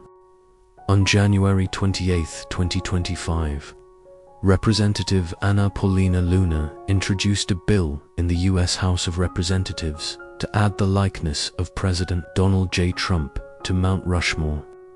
The proposal sparked discussion and debate across the country. Some saw the idea as a way to honor a president who had played a significant role in American politics during the early 21st century. Others questioned whether altering the monument would be appropriate, especially given the complex history surrounding its creation and its location in the Black Hills. As of now, the proposal remains under consideration. Whether it will move forward or not is uncertain. But the very discussion reflects how Mount Rushmore continues to be a part of the nation's ongoing story. From its origins as an idea in the mind of Don Robinson to its completion under Gutzon Borglum, and now to its ongoing place in American culture, Mount Rushmore remains a powerful symbol of history and identity. Now, let's move on to the third popular US landmark, Mount Rainier. Basically, it is a very large mountain in the state of Washington in the United States. It stands tall and silent on the horizon. The mountain's top is often covered in snow and ice. On clear days, people can see Mount Rainier from very far away, and its snow-covered peak shines in the sunlight. Mount Rainier looks calm and quiet, like a giant watching over the surrounding forests and valleys. It is actually a volcano, but it has been sleeping for a very long time. Sometimes clouds wrap around its summit, and sometimes the sun sets with a pink glow on its snowy slopes. The mountain has been there for ages, steady and grand.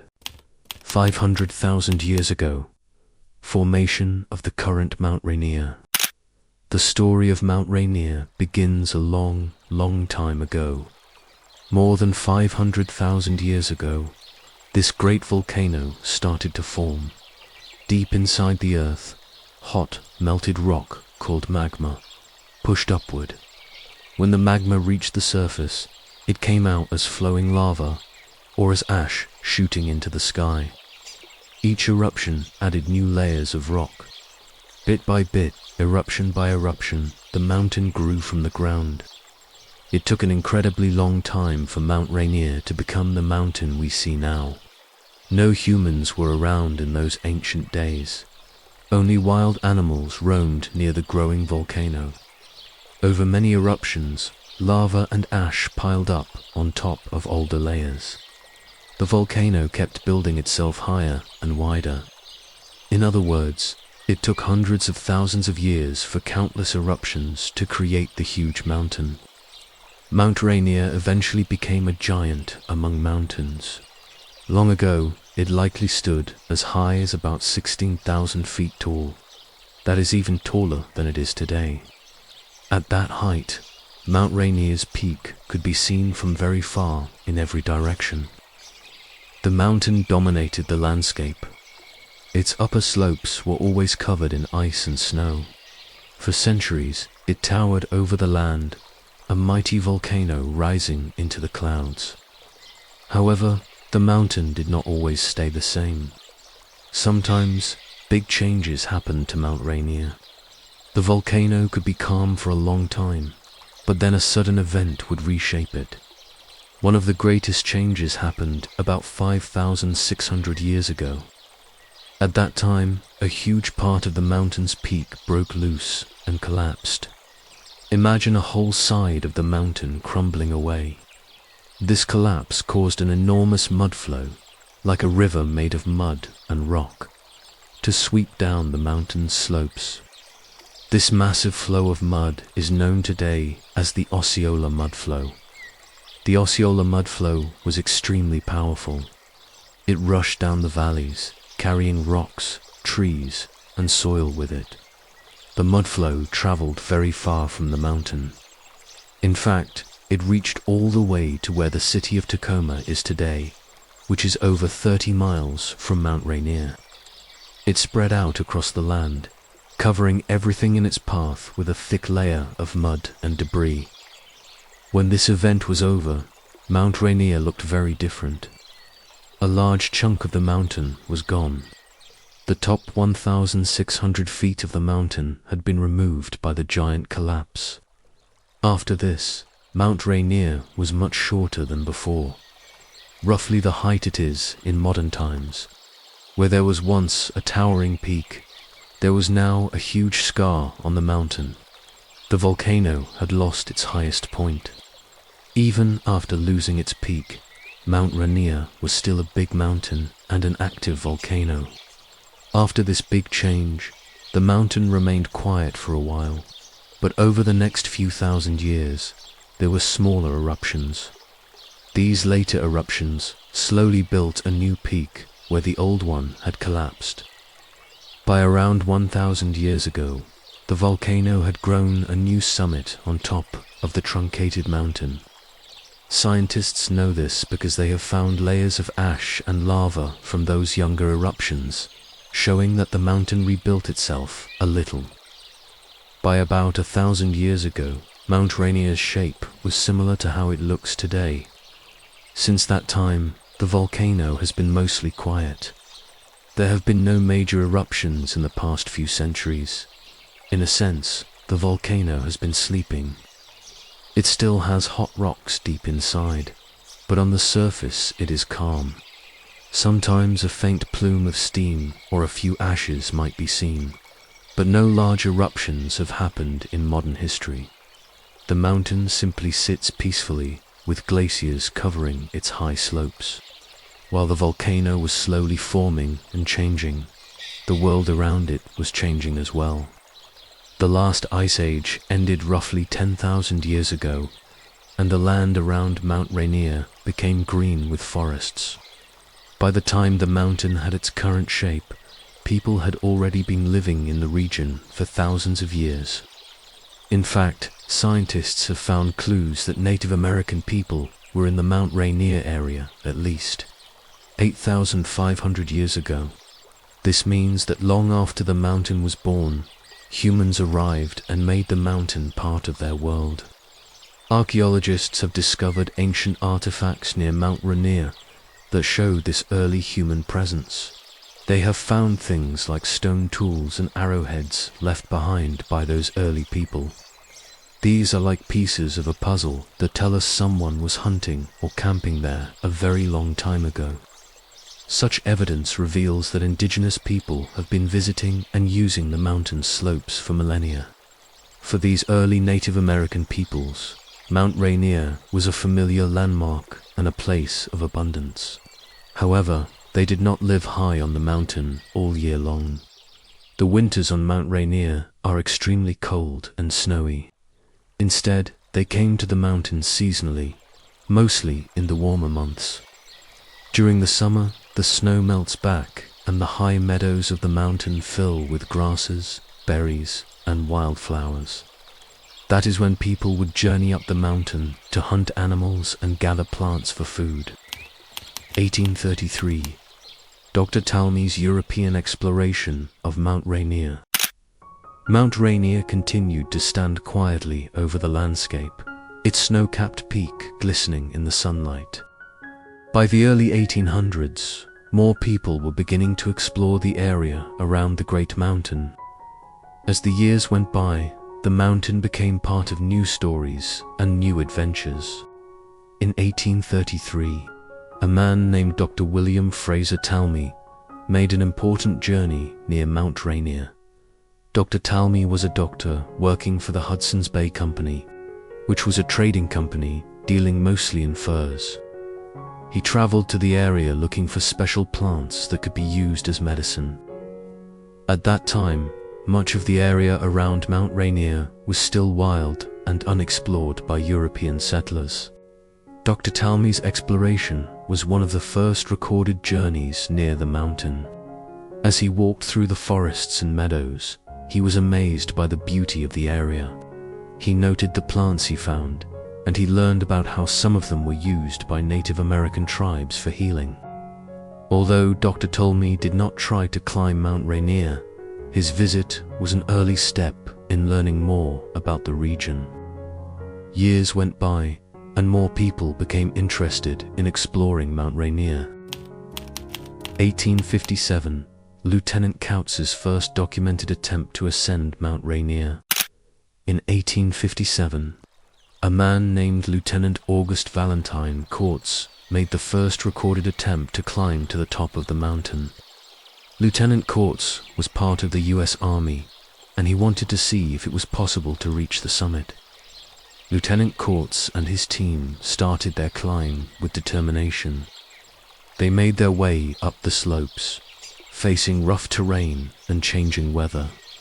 As they climbed higher, the air grew colder and thinner. Eventually, they reached a point where it became too difficult to continue. The mountain was proving to be a tough challenge. Lieutenant Kautz was not able to reach the summit, but his attempt was important because it encouraged others to try as well. 1870, the first successful ascent of Mount Rainier. 13 years later, in 1870, two men named Hazard Stevens and Philemon Van Trump decided to try climbing Mount Rainier. They had heard stories about the mountain and wanted to see what it was like at the top. Their journey was difficult and exhausting. They had to cross rivers, climb over rocky slopes, and make their way through patches of snow and ice. Hazard Stevens and Philemon Van Trump faced many challenges during their climb. The air grew colder as they went higher, and they had to carefully choose their path to avoid dangerous areas. But despite the hardships, they kept moving forward. Finally, after a long and tiring climb, they reached the summit of Mount Rainier on August 17, 1870. The successful climb made Stevens and Van Trump famous. They were welcomed back to the town of Olympia as heroes. People were amazed by their achievement and wanted to hear all about their adventure. Their successful ascent showed others that it was possible to reach the top of Mount Rainier. 1890, the first woman to reach the summit of Mount Rainier. Over the years, more and more people wanted to climb the mountain, and soon, a woman named Faye Fuller would make history of her own. In 1890, Faye Fuller became the first woman to reach the summit of Mount Rainier. She was joined by Philemon Van Trump and a group of other climbers during her ascent. Faye Fuller's climb was not easy. She faced cold temperatures, high winds, and rough terrain, but she was determined to make it to the top. After much effort, she finally stood on the summit of Mount Rainier. Her accomplishment was celebrated, and she inspired many other women to pursue mountain climbing as well.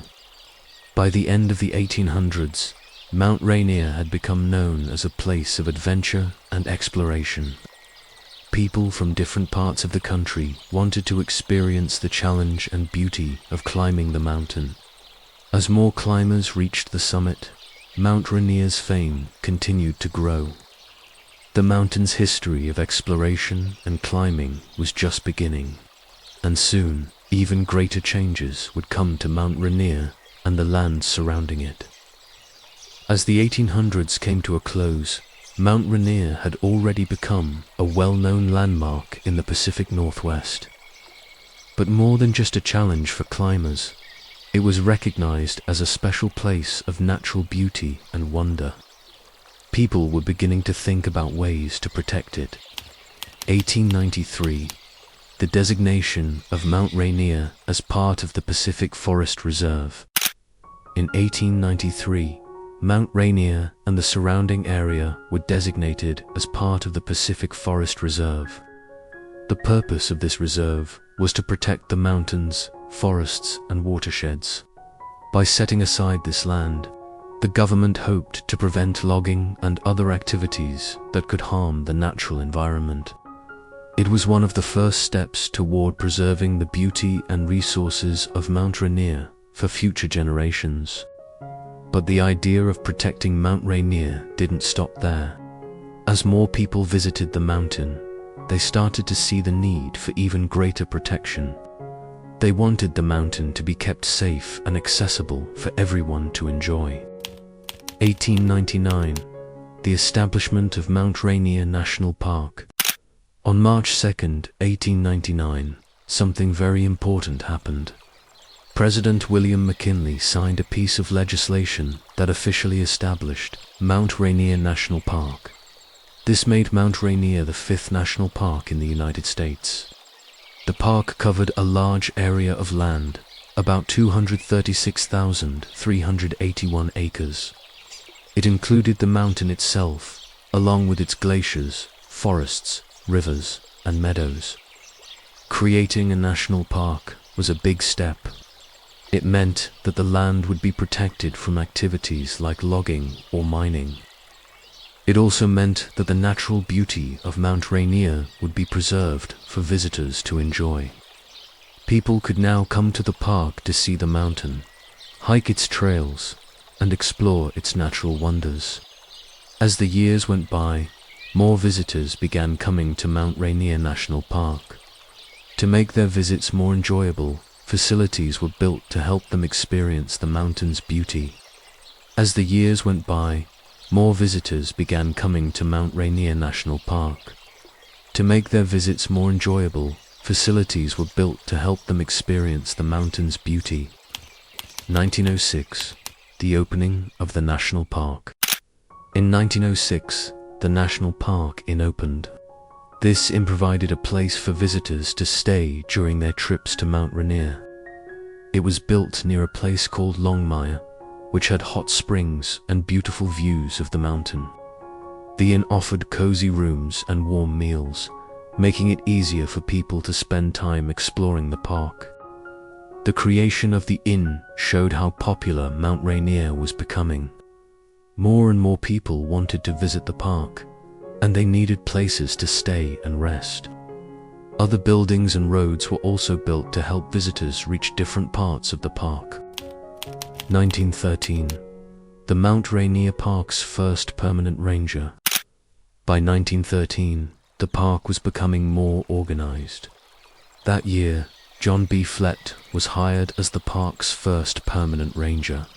His job was to help protect the park and make sure visitors were safe. He also helped people learn about the park's natural beauty and history. Having a ranger in the park was an important step in making sure the land was properly cared for.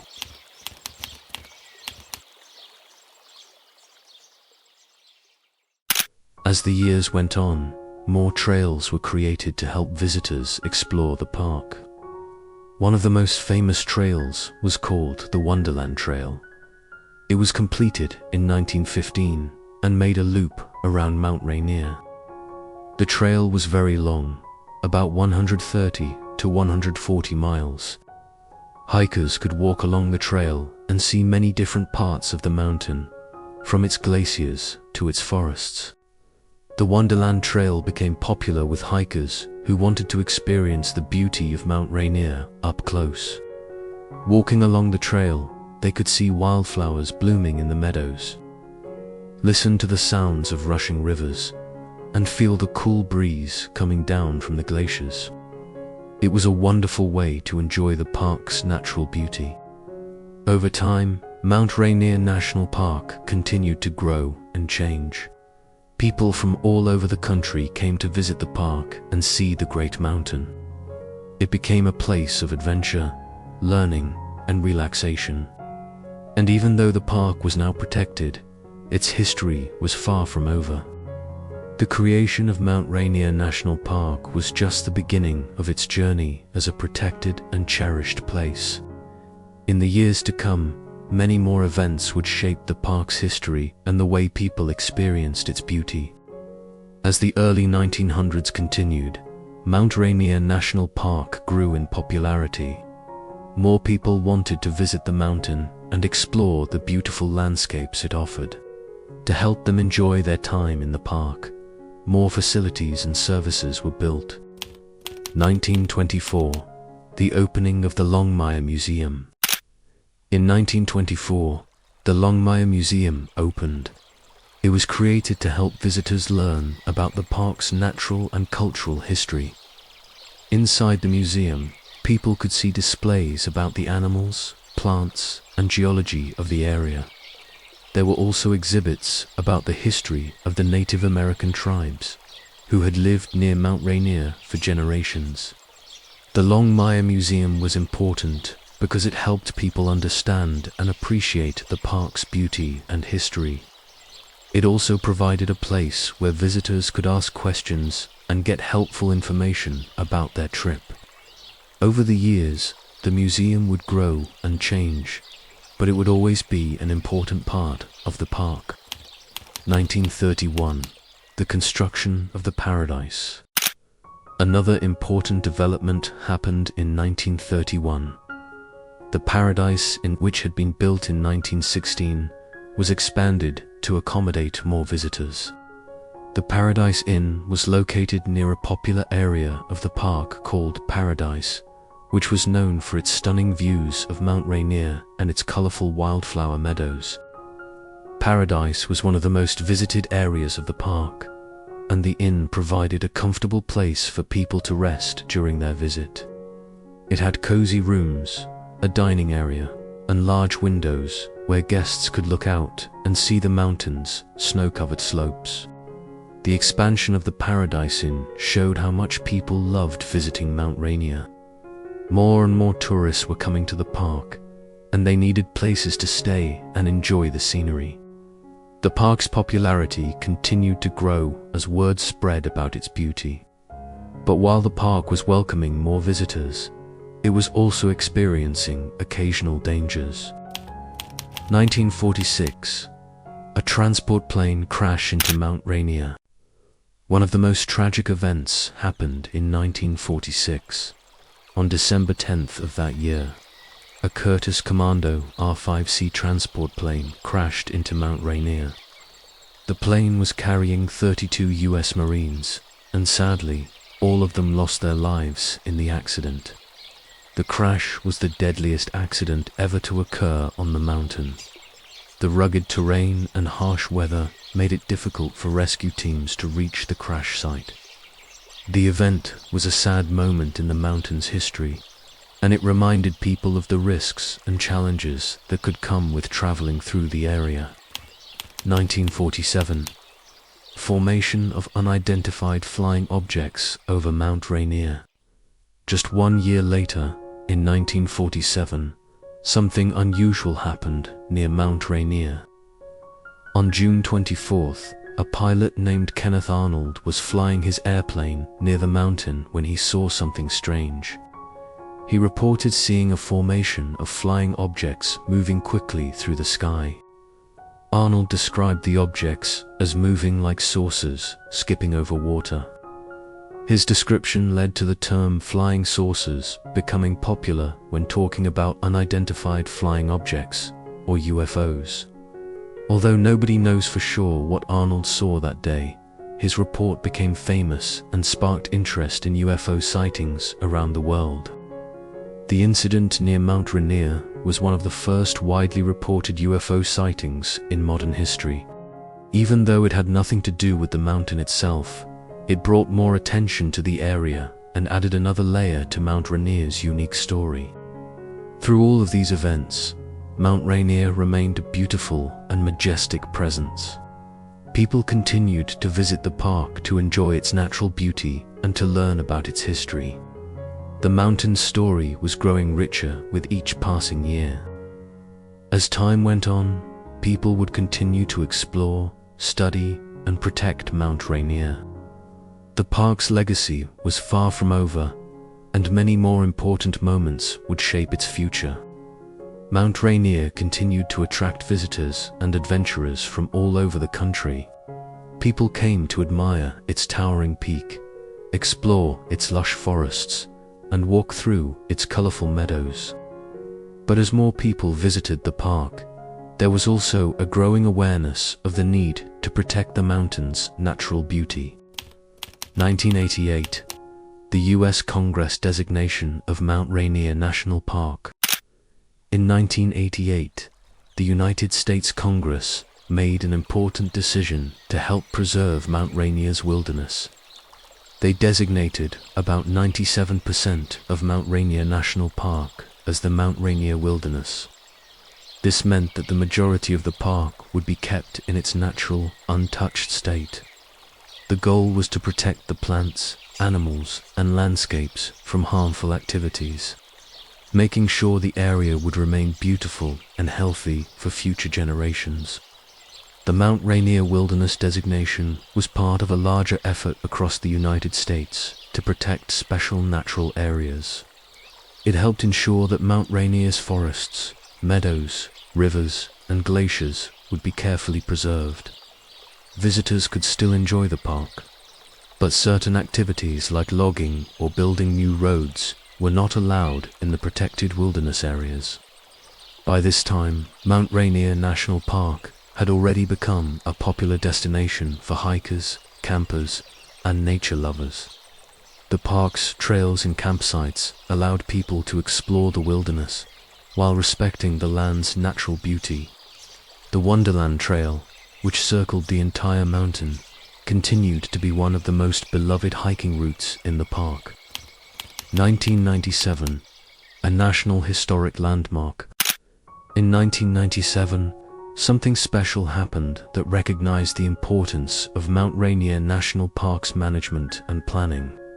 The park's general management plan was named a National Historic Landmark. This meant that the way the park was being managed and cared for was considered a model of excellence for other national parks to follow. The general management plan focused on preserving the park's natural beauty, protecting its wildlife, and providing visitors with a safe and enjoyable experience. It also aimed to educate people about the history and importance of Mount Rainier.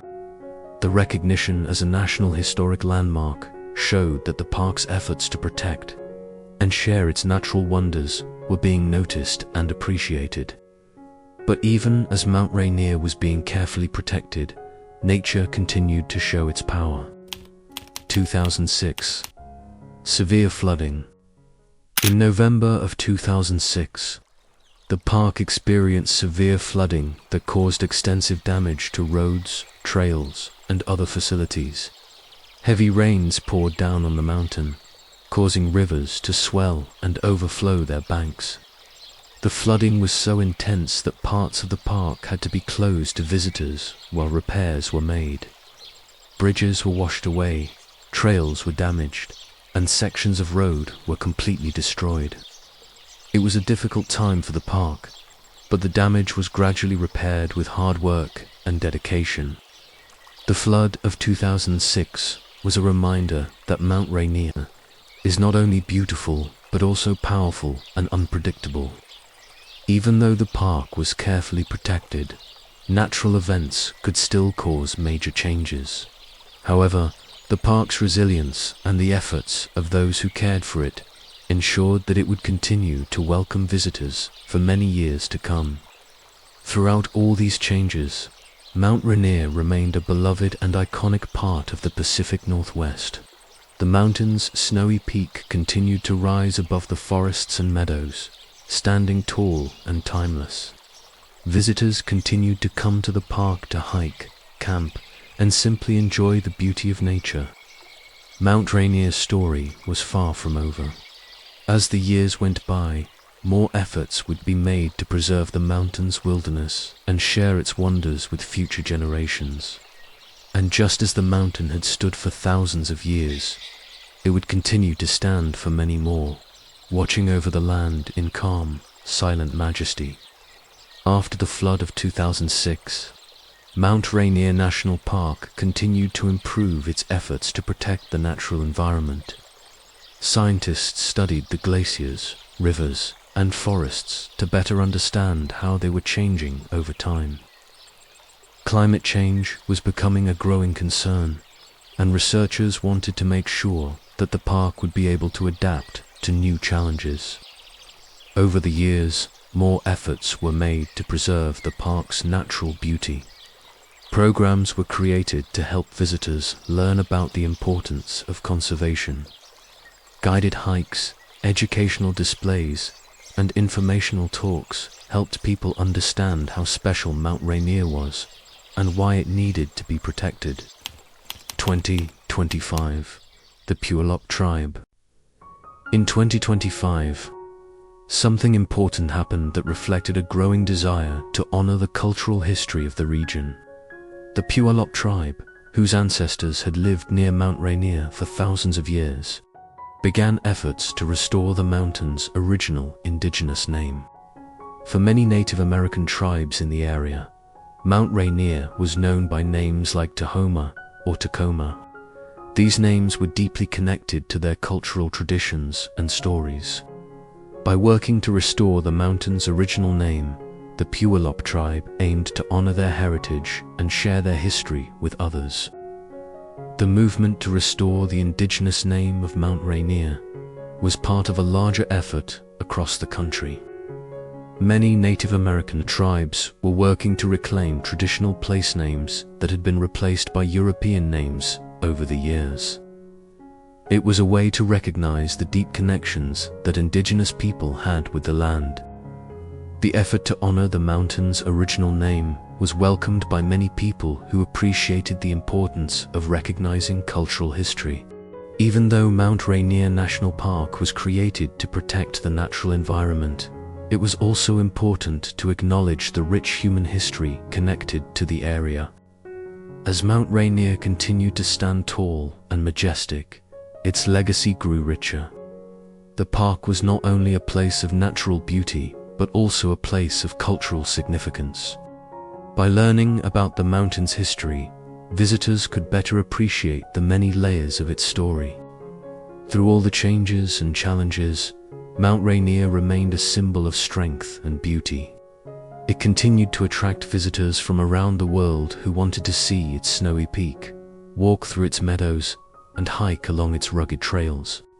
The park's journey of preservation and respect for history was far from over. Just as the mountain had stood for centuries, it would continue to inspire people for many more years to come. Let's move on to the history of the Gateway Arch and begin our story back in the year 1935. The world was still struggling to recover from the Great Depression. It was a difficult time for many Americans, but there was a feeling of hope and resilience in the air. President Franklin D. Roosevelt was working hard to bring the country out of its darkest days with his New Deal programs, designed to provide relief, recovery, and reform. 1935, the Jefferson National Expansion Memorial. It was on December 21, 1935, when President Roosevelt made a decision that would eventually change the skyline of St. Louis forever. He designated an area along the Mississippi River in St. Louis as the Jefferson National Expansion Memorial. This was no ordinary piece of land. It was a place chosen to commemorate the Louisiana Purchase and the nation's westward expansion. Imagine the banks of the mighty Mississippi River back then. Gentle waves lapping against the shore, the cool breeze carrying the fresh scent of water. St. Louis had been known as the gateway to the West, a place where countless pioneers began their journeys into the unknown. President Roosevelt's vision was to create a space that would honor that history. A place that would remind future generations of the courage and determination of those who once crossed rivers and mountains to build new lives. The idea was to celebrate both the purchase of the Louisiana Territory and the push westward that followed, reshaping the nation. At that time, the area was bustling with life. Riverboats glided along the water, and the city streets were filled with the sounds of industry and conversation. But there was also a sense of decay in certain parts of the riverfront. Many old buildings were worn down, remnants of a bygone era. President Roosevelt's decision was part of a larger plan to revitalize St. Louis and preserve its rich history. It would take years before the memorial truly took shape, but the seed had been planted. And so, the land along the river was cleared to make way for something new, something bold and inspiring. For now, as you listen to the gentle telling of this story, imagine that landscape by the water, the flowing river, the bustling city, and the dreams of something greater beginning to form. Just relax and let your mind drift. Years passed after President Franklin D. Roosevelt's decision to create the Jefferson National Expansion Memorial. The world continued to change, but the dream of building something beautiful and symbolic in St. Louis never faded. By the late 1940s, the United States was experiencing a time of great progress and optimism. The Second World War had ended, and the nation was looking forward with hope and creativity. It was during this era of new beginnings that the idea for a grand memorial truly began to take shape. 1947 to 1948, Gateway to the West. In 1947, a nationwide design competition was announced to decide what would become the centerpiece of the Jefferson National Expansion Memorial. The goal was to find something remarkable, something that would capture the spirit of exploration, innovation, and determination that defined America's westward expansion. Imagine architects and designers from all over the country preparing their entries, sketching, planning, dreaming. Some envisioned statues, others imagined elaborate buildings, but everyone wanted their creation to be something special, a symbol that would inspire generations to come. The competition attracted many talented architects, but one name would soon stand out above all the rest. His name was Eero Saarinen. Saarinen was a Finnish-American architect known for his innovative ideas and modernist style. He was young, ambitious, and deeply passionate about his work. Eero Saarinen's design was bold and elegant, a giant stainless steel arch soaring high into the sky. It was meant to be simple yet powerful, a single, sweeping curve that would represent the gateway to the West, a symbol of opportunity, hope, and endless possibility. The judges of the competition were impressed by Saarinen's design. It was unlike anything they had ever seen before. It was graceful, timeless, and filled with meaning. After much deliberation, Eero Saarinen's design was selected as the winner. But winning the competition was just the beginning. Saarinen's design was ambitious, and turning that vision into reality would be a tremendous challenge. There were technical hurdles to overcome, funding to secure, and many details to work out. Yet the dream of building the Gateway Arch was alive. Eero Saarinen's vision had been chosen, and now the people of St. Louis, along with architects, engineers, and craftsmen from across the country, would begin the long journey of bringing it to life. As you relax, imagine the excitement of that moment. A new dream was being born, one that would one day rise proudly above the banks of the Mississippi River. But for now, it remained only an idea on paper, a beautiful, gleaming idea waiting to be realized. By the early 1960s, the dream of building the Gateway Arch was still very much alive. Eero Saarinen's design had been chosen, but the road to making it real had been long and difficult. Years of planning, discussions, and preparation had gone into getting everything ready. The design itself was ambitious. A 630-foot tall arch made of stainless steel, rising gracefully above the banks of the Mississippi River. It was a marvel of modern architecture, something that had never been attempted before on such a scale. 1963, construction of the Gateway Arch. Finally, on February 12, 1963, construction officially began. Imagine the sound of machinery humming to life, the clinking of metal, the rumble of engines, and the steady, rhythmic clatter of workers' tools.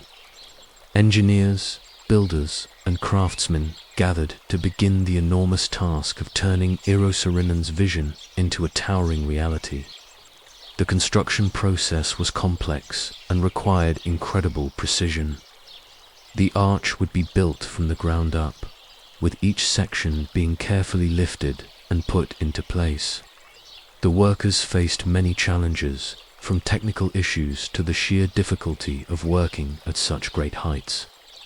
Piece by piece, the structure began to grow. Steel triangles were carefully crafted and welded together, inch by inch, foot by foot. Each segment of the arch was like a puzzle piece, fitting perfectly with the others. It was a slow, steady process, but the workers remained determined. The stainless steel skin of the arch was polished to a beautiful shine, reflecting the sky above and the river below.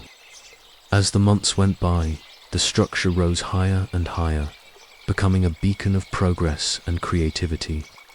During construction, safety was always a priority. Workers wore protective gear and followed strict protocols to keep everyone safe. Yet, working on such a massive structure was not without its risks. Fortunately, the project moved forward without any major accidents or setbacks. Eero Saarinen, the brilliant mind behind the design, sadly passed away in 1961, 2 years before construction began. He never got to see his dream rise above the city of St. Louis, but his vision lived on, carried forward by those who believed in his work. Imagine watching the arch grow taller day by day. How incredible it must have been for the people of St. Louis to see this graceful curve slowly emerge against the sky. It was more than just a structure. It was a statement of hope, ambition, and creativity. By the end of 1963, construction was well underway. The Gateway Arch was becoming a reality, one piece at a time. But the journey was far from over. There were still many challenges to face and milestones to achieve. The years of planning, designing, and building were slowly coming to a conclusion. Piece by piece, the Gateway Arch had been assembled with precision and care. Construction was steady and thorough, and by 1965, it was finally nearing completion. Imagine the towering structure, its gleaming stainless steel surface reflecting the sun and sky. As the final pieces were put into place, excitement grew throughout St. Louis and beyond. The arch had risen to its full height of 630 feet, making it the tallest man-made monument in the United States. 1965, the tallest man-made monument. On October 28, 1965, the Gateway Arch was officially completed. The last triangular section was lifted and secured, bringing Eero Saarinen's magnificent design to life. It was a moment of celebration, pride, and awe. For those who had worked tirelessly on the project, it was the culmination of years of dedication. Engineers, builders, architects, and craftsmen all played their part in creating something truly extraordinary. The Gateway Arch stood proudly over the Mississippi River, its graceful curve soaring high above the city. It was a sight to behold, a testament to creativity, determination, and the American spirit. The arch's elegant shape was both simple and sophisticated. Its smooth lines and brilliant surface gave it a timeless beauty, one that would continue to inspire generations to come. And even though Eero Saarinen was no longer alive to see his creation completed, his vision had been honored and fulfilled. In those early days, people would gather near the arch to marvel at its size and beauty. It quickly became a beloved symbol of St. Louis, attracting visitors from all over the country and the world. The arch was more than just a monument. It was a bridge between the past and the future. The completion of the arch was a moment of triumph, but the journey was not over. There were still many steps to take before the public could fully enjoy this magnificent structure. The observation deck, which would allow visitors to view the city and the river from incredible heights, was yet to be opened. The process of making the arch accessible to everyone was a complex and delicate task. But for now, as you relax and listen, imagine the scene of that October day in 1965, the joy, the pride, the sense of accomplishment that came with seeing the Gateway Arch rise to its full glory. 1967, public opening of the Gateway Arch. By the time 1967 arrived, the Gateway Arch was standing proudly above the banks of the Mississippi River, its gleaming silver surface reflected the sun's rays during the day and the soft glow of city lights at night. But while the structure itself was complete, there was still something missing. The public had yet to experience the wonder of ascending the arch. The creators wanted visitors to feel what it was like to rise high above the city and look out over the sprawling landscape from a breathtaking viewpoint. On June 10th, 1967, the Gateway Arch was finally opened to the public. After years of planning, building, and perfecting, visitors could now make their way inside the arch and take a journey to the very top. But how would people reach the observation deck? The design of the arch presented a unique challenge. Its curved shape meant that traditional elevators would not work. Instead, a special tram system was created to carry passengers to the top. Imagine stepping inside one of the small, egg-shaped tram cars. The interior is cozy and quiet, with soft light illuminating the curved walls. As the tram begins its ascent, you feel a gentle rocking motion, like a boat gliding over calm water. The journey upward takes just a few minutes, but it feels longer in the most comforting way. As you rise higher and higher, you can sense the excitement building. And then, the tram comes to a gentle stop, and you step out into the observation deck. The view from the top of the Gateway Arch is unlike anything else. Stretching out before you is the city of St. Louis, with its bustling streets, winding river, and sprawling parks. To the west, you can see the cityscape stretching toward the horizon. To the east, the Mississippi River flows steadily along, its surface shimmering in the sunlight. Visitors would gaze out of the narrow windows, taking in the beauty of the landscape below. The feeling of being so high above the world was exhilarating and serene all at once. From that day on, the Gateway Arch became more than just a structure to admire from the ground. It was an experience, something people could feel and enjoy firsthand. People from all walks of life visited the arch, eager to experience its unique charm. Families, school groups, travelers, and locals alike would ride the tram to the top and gaze out over the city with wonder and delight. The Gateway Arch was now truly fulfilling its purpose. It stood as a monument to exploration, innovation, and progress, and it provided a peaceful, beautiful space for everyone who visited. As you continue to relax, imagine yourself making that tranquil journey to the top of the arch. Feel the gentle sway of the tram, the cool air of the observation deck, and the breathtaking view stretching out before you. 1968. The official dedication of the Gateway Arch. The Gateway Arch had been completed and opened to the public, but something important was still missing. It had not yet been officially dedicated. The moment of recognition and celebration that such a monumental achievement deserved had not yet taken place. That moment finally came on May 25, 1968. The sun was shining brightly over St. Louis, and a gentle breeze rustled through the air. Crowds gathered near the Gateway Arch, their eyes filled with excitement and pride. It was a special day, a day when this magnificent structure would be officially recognized and celebrated. Vice President Hubert H. Humphrey and Interior Secretary Stuart Lee Udall were there to mark the occasion.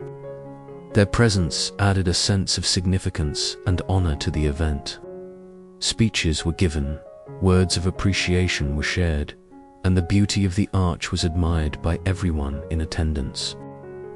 Vice President Humphrey spoke with warmth and admiration about the arch and what it represented. He praised the courage and determination of those who had built it, as well as the vision of Eero Saarinen, whose brilliant design had been brought to life through the hard work of so many dedicated people. The dedication ceremony was filled with hope and optimism. It was a celebration of both the past and the future. The Gateway Arch stood as a symbol of exploration, creativity, and progress. It honored the countless pioneers who had journeyed westward and the spirit of discovery that continued to shape the nation. Imagine standing there that day, feeling the cool breeze and hearing the gentle murmur of the crowd. The Gateway Arch rose above you, its shimmering surface gleaming in the sunlight.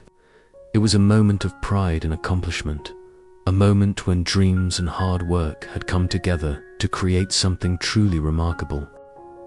As the dedication ceremony continued, a sense of unity and inspiration filled the air. The Gateway Arch had become more than just a monument. It had become a beloved symbol of St. Louis and a treasured part of American history. By the time the ceremony ended, everyone in attendance felt a deep sense of appreciation for what had been achieved. The Gateway Arch had been officially dedicated, and its legacy was only just beginning. Years passed since the Gateway Arch had been completed and opened to the public. People from all over the world came to visit, marveling at its graceful curve and the sweeping views it offered from high above. The Mississippi River, it had quickly become a beloved symbol of St. Louis and a cherished part of the American landscape. 1987, National Historic Landmark. In 1987, something very special happened. The Gateway Arch was officially designated as a National Historic Landmark. This recognition was about more than just its towering height or shimmering beauty. It was about its significance to American history, culture, and architecture. Becoming a National Historic Landmark meant that the Gateway Arch was being recognized for its unique role in celebrating America's westward expansion and the bold spirit of exploration that defined the nation's growth. It was also honored for its groundbreaking design and engineering, a marvel that had stood the test of time. Imagine standing at the base of the Gateway Arch on that day in 1987. The air is calm, and the sky stretches out above, clear and bright. You feel a gentle breeze as you gaze upward at the smooth, gleaming surface of the arch. You can hear the faint sounds of the city all around you, but your attention is focused entirely on this magnificent structure. To many people, the Gateway Arch represented hope and ambition. It was a reminder of all the brave souls who had ventured westward in search of new beginnings. It was also a testament to human creativity and ingenuity. The decision to recognize the arch as a National Historic Landmark honored all of those ideas. This designation also ensured that the Gateway Arch would be preserved and protected for future generations. It was a way of saying that this remarkable monument would continue to inspire people, just as it had done from the moment it was completed. The years went by, and the gateway arch continued to shine as a beacon of beauty and inspiration. It stood proudly against the sky, drawing visitors and admirers from near and far. Its importance as a cultural and historical icon only grew stronger with time. But even as the gateway arch was celebrated and cherished, there were still more chapters of its story to unfold. The world was changing, and the arch would continue to evolve right along with it. 2018. Gateway Arch National Park. For decades, the Gateway Arch stood as a proud and powerful symbol of St. Louis. It welcomed visitors from near and far, offering breathtaking views of the city and the Mississippi River. It was a place of beauty, reflection, and inspiration. But as the years went by, people began to realize that the significance of the Gateway Arch deserved even greater recognition. It wasn't just a beautiful structure, it was a part of American history, a celebration of exploration and a tribute to the spirit of discovery. In 2018, something special happened. The Jefferson National Expansion Memorial, which had been the official name of the site for many years, was officially redesignated as Gateway Arch National Park. This new name reflected the prominence of the Gateway Arch within the park. It recognized the importance of the monument as a national symbol, a place that represented both the past and the future of the nation. The redesignation wasn't just about changing a name. It was about acknowledging the arch's unique role in American history and ensuring that its legacy would continue to be celebrated and preserved for generations to come. Imagine walking through the park, feeling the soft grass beneath your feet and the gentle breeze on your skin. The Gateway Arch rises above you, its graceful curve shimmering in the sunlight.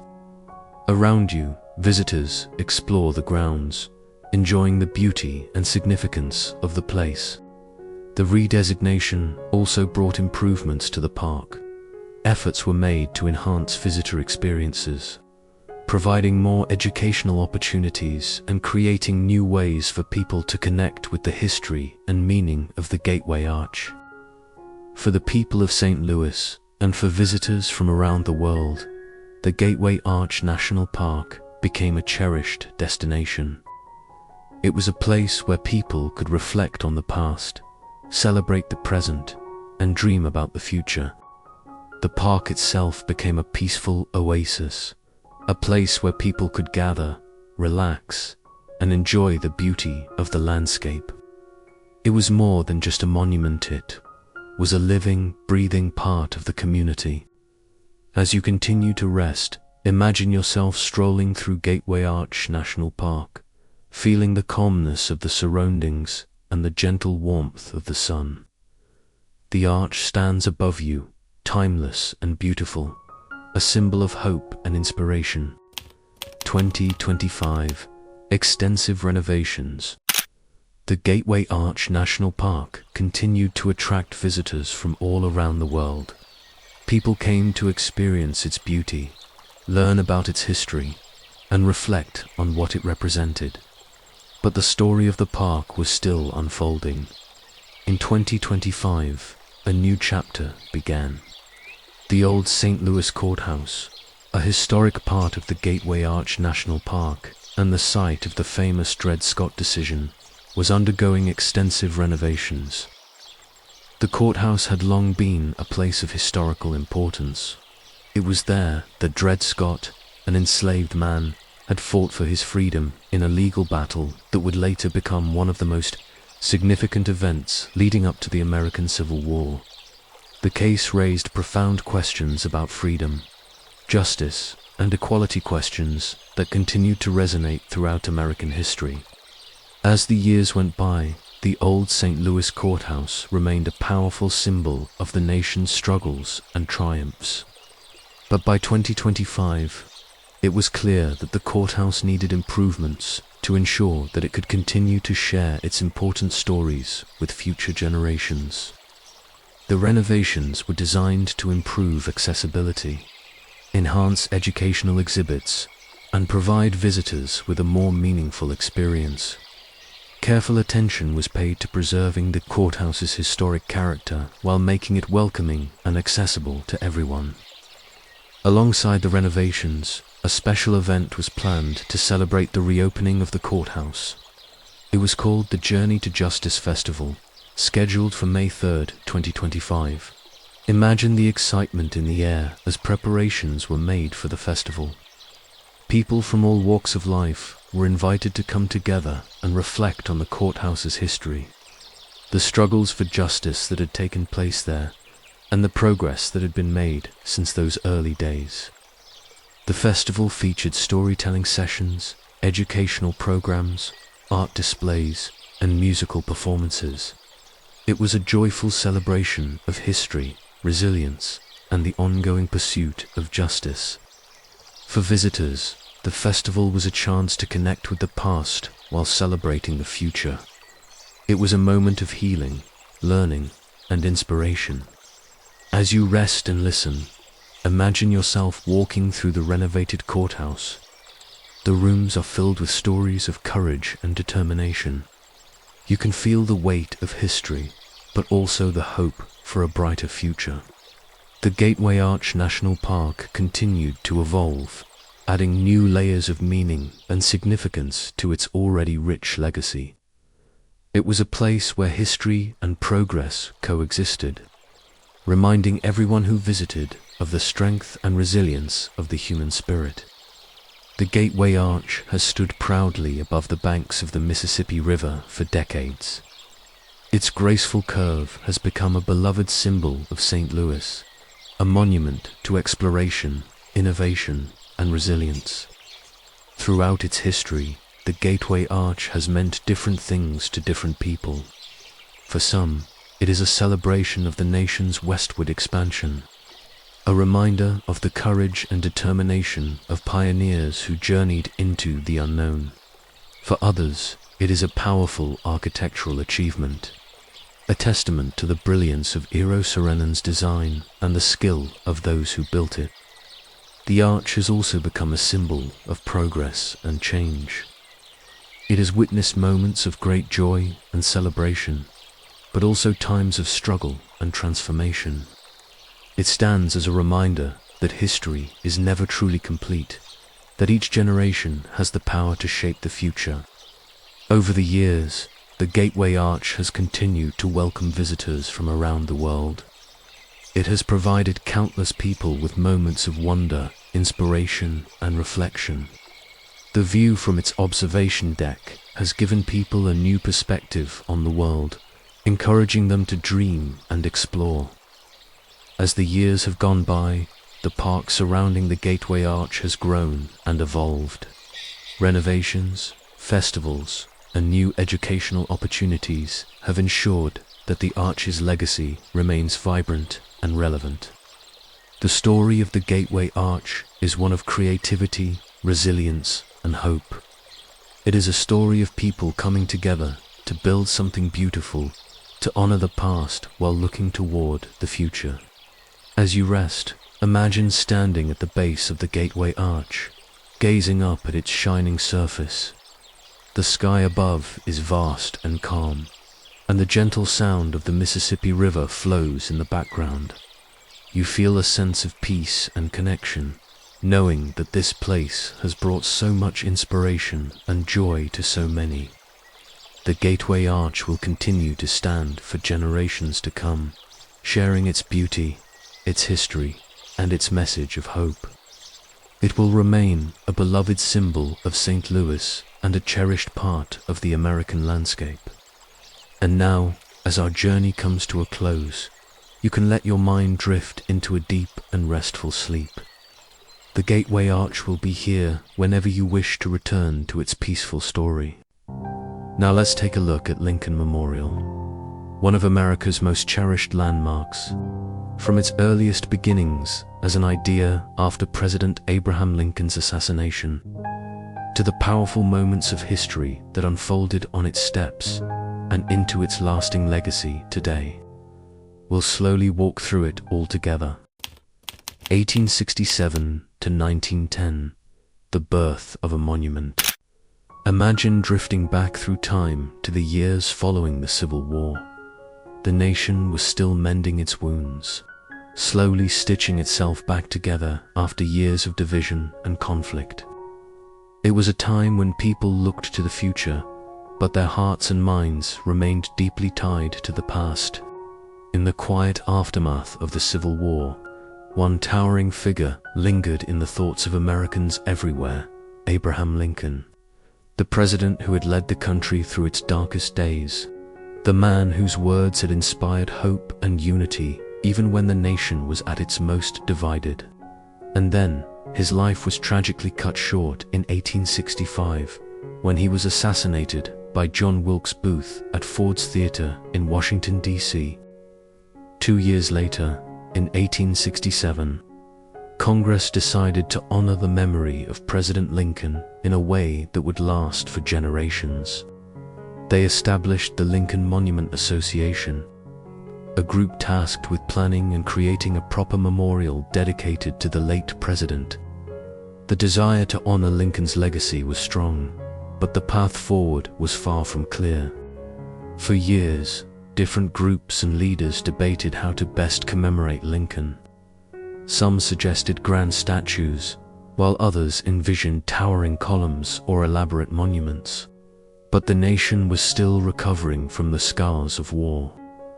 There were economic challenges, political disagreements, and the ever-present struggle to reconcile a fractured society.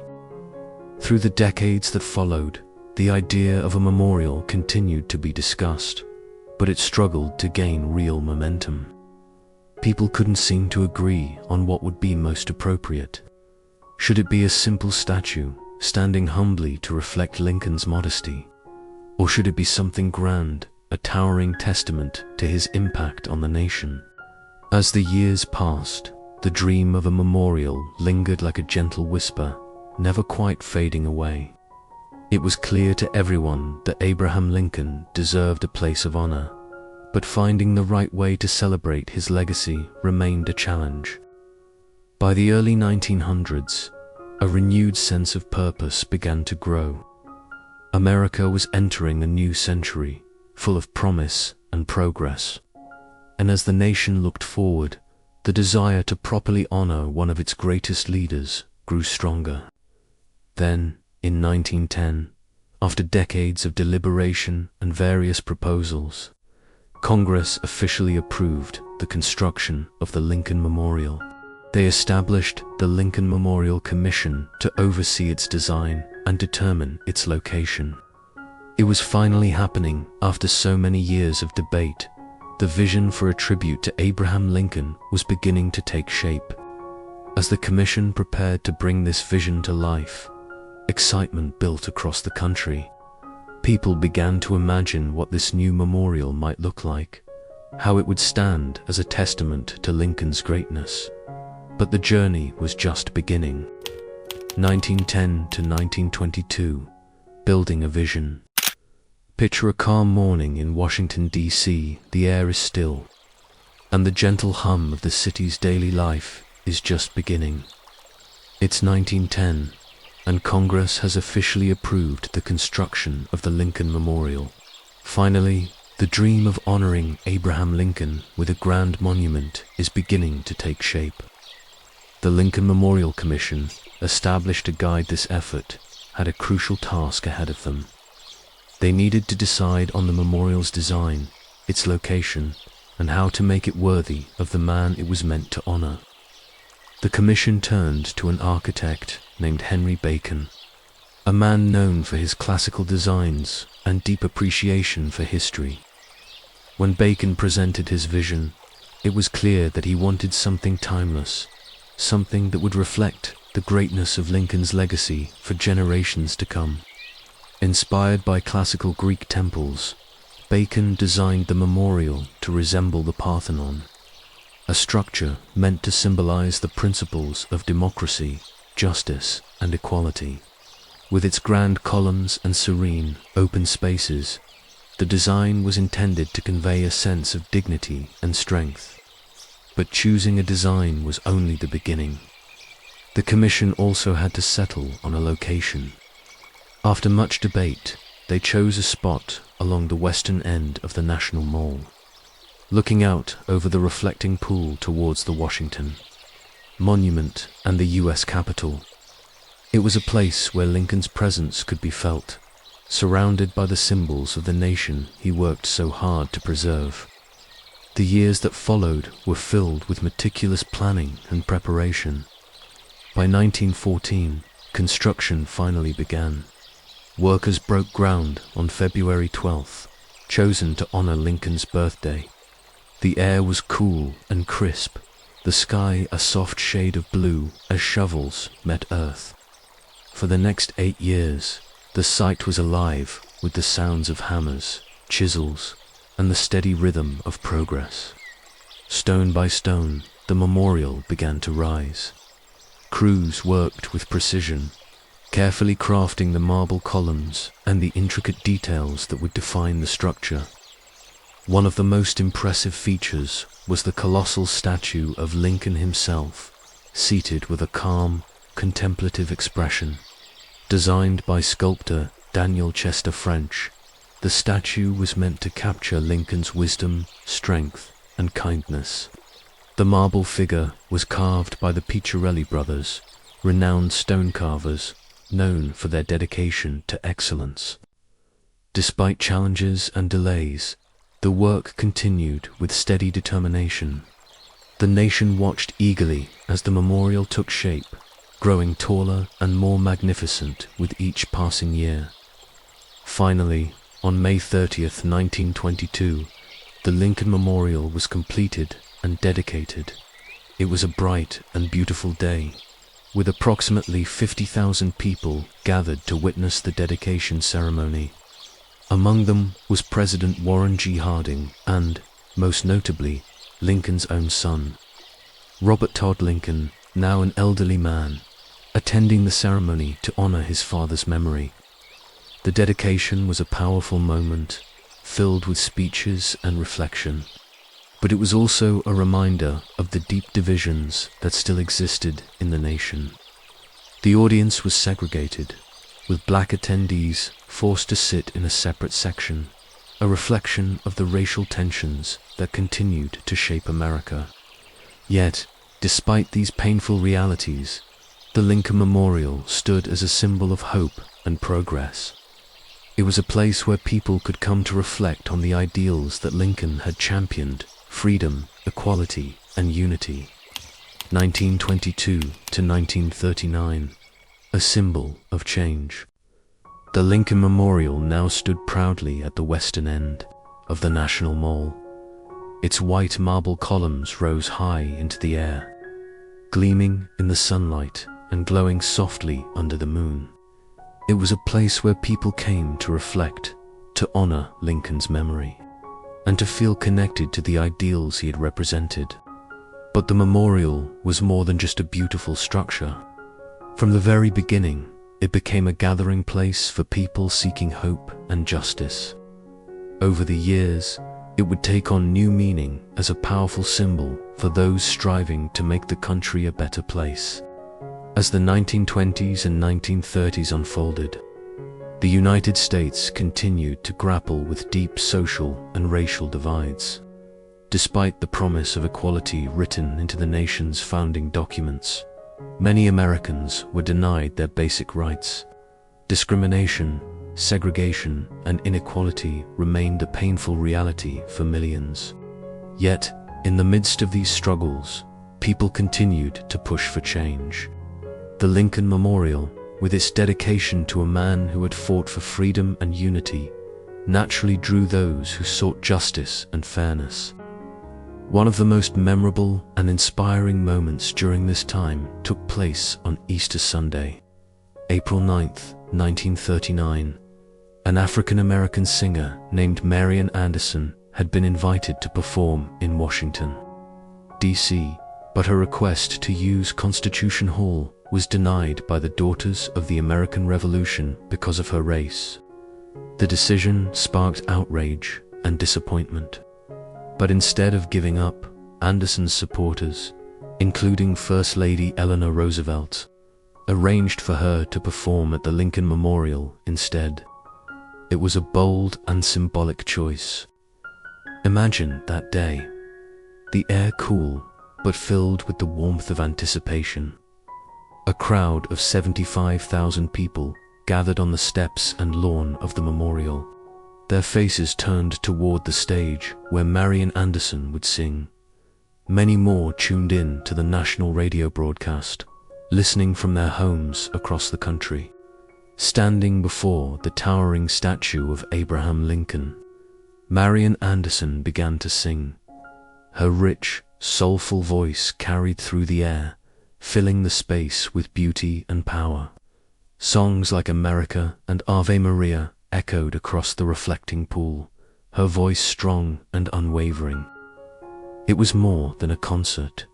It was a statement, a declaration that the principles Lincoln had fought for, freedom, dignity, and equality, still mattered and should be extended to all people.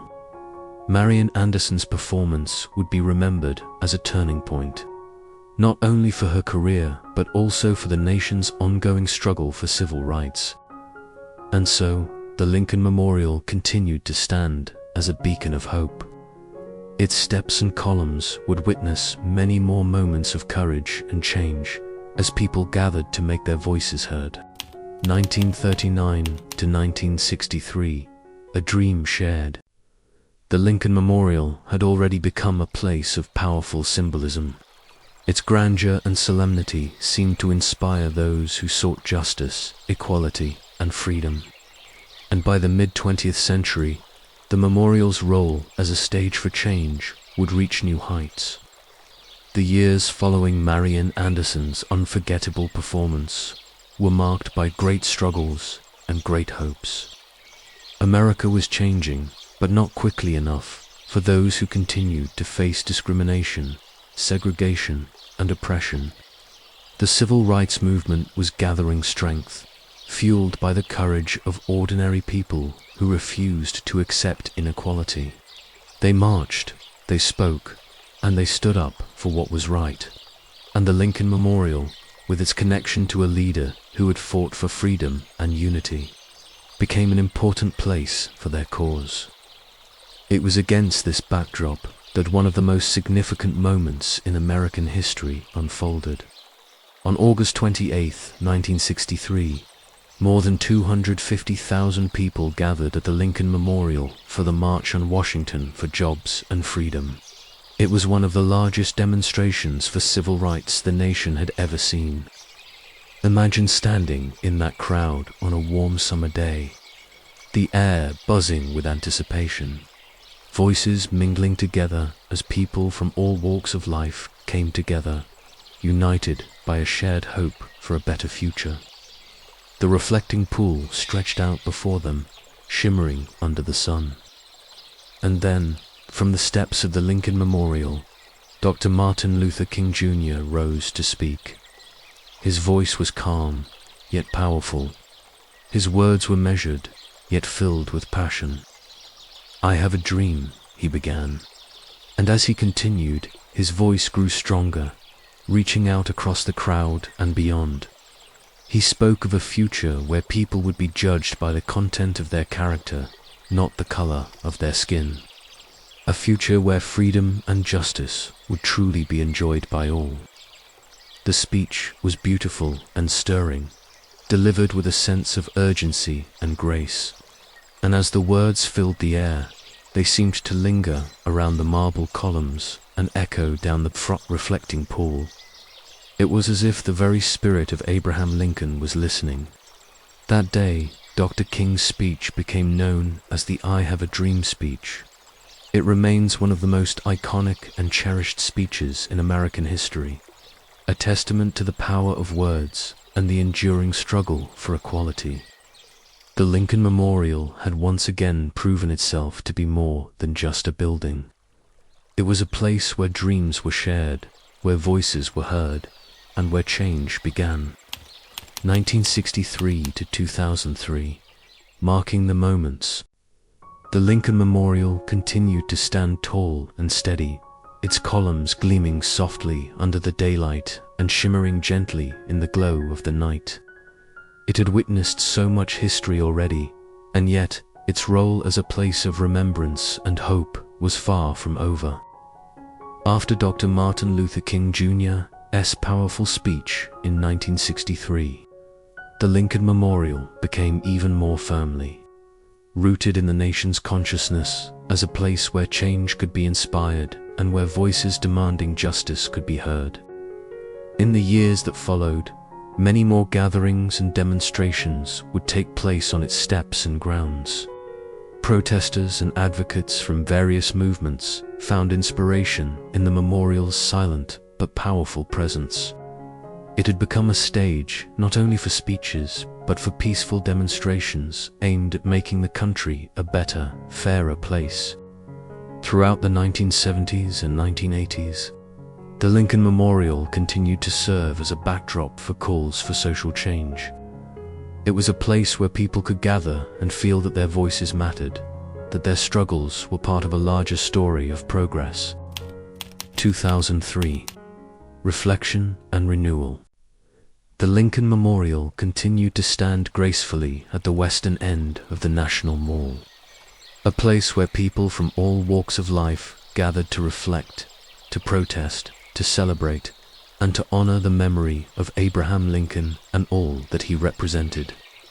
By the early 2000s, the memorial had become more than just a tribute to one man. It was a canvas upon which Americans continued to paint their hopes, their frustrations, and their dreams. Its steps and towering columns had become a place where important conversations were sparked, and where movements for justice and equality found inspiration. Following the 2003 commemoration of Dr. Martin Luther King Jr.'s speech, visitors to the memorial grew more conscious of its dual meaning. It was a place to honor Lincoln's legacy, but also to remember the powerful moments that had taken place there in the struggle for civil rights. As the years went by, the Lincoln Memorial continued to be a gathering place for important events. Presidents delivered speeches there, ceremonies were held, and moments of national importance were commemorated with reverence and care. For many, visiting the memorial was like taking a peaceful walk through history. The quiet stillness of the reflecting pool, the majesty of the marble columns, and the calm gaze of the seated Lincoln created an atmosphere of contemplation and respect. By the 2010s, the Lincoln Memorial had also become a beloved sight for tourists from around the world. People traveled from near and far to see the famous statue, to walk the steps where Dr. King had spoken, and to feel the weight of history all around them. But the memorial was not just a place of remembrance. It continued to inspire new generations to think about the ideals of justice, equality, and freedom. School groups, families, activists, and everyday visitors all found something special in that serene and timeless space. In the years following 2003, anniversaries of Dr. King's speech were marked with gatherings and speeches that continued to carry forward the messages of equality and justice. The words carved into the stone were not only a tribute to the past, but a call to action for the present and the future. Today, the Lincoln Memorial stands as a testament to resilience, to courage, and to the ongoing struggle to live up to the ideals that Abraham Lincoln once spoke of so eloquently. It is a place where visitors can reflect on the nation's journey and also dream of what still might be achieved. 2025 and beyond. A living legacy. The Lincoln Memorial has always been more than stone and marble.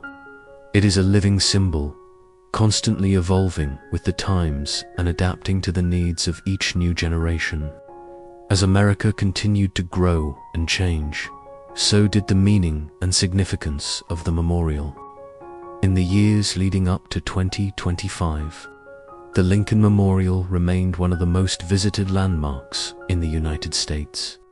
Millions of people walked its steps each year, pausing to admire the towering columns, the gentle gaze of the seated Lincoln, and the powerful words inscribed within the chamber. But beyond its role as a historic site and tourist destination, the Lincoln Memorial continued to inspire art, culture, and education. Writers, musicians, filmmakers, and artists found themselves drawn to its symbolism. They created works that paid tribute to Lincoln's ideals, as well as the struggles and triumphs that had taken place there. Educators and historians also made use of the memorial as a teaching tool. School groups visited the site regularly, with teachers encouraging students to reflect on the principles of freedom, equality, and justice. It was a place where young minds could connect with the past while thinking about the future. Technology also played a role in deepening people's connection to the memorial. Virtual tours, documentaries, and interactive exhibits allowed those who couldn't visit in person to experience its beauty and significance. Digital resources helped preserve its history and share it with people around the world. Even as the world changed rapidly, the Lincoln Memorial remained a steady and calming presence. It continued to host events that celebrated the nation's progress and honored the memory of those who had worked for change. But it was also a place where people could come to simply be still, to sit quietly on the steps, looking out over the reflecting pool and the Washington Monument, feeling the cool breeze and listening to the gentle hum of the city. It was a place for reflection and renewal. As America approached its 250th anniversary, the Lincoln Memorial remained a place where the nation's highest ideals were both celebrated and challenged. It was a reminder that the work of building a just and equal society was ongoing, and that the dream of a better future could continue to be pursued. Please let us know what you learned from these 5 popular American landmarks, and share with us the country you're watching it from in the comments section below. And it would mean the world to us if you could like, subscribe, and share this video to your loved ones. Thank you everyone for watching. Sleep tight.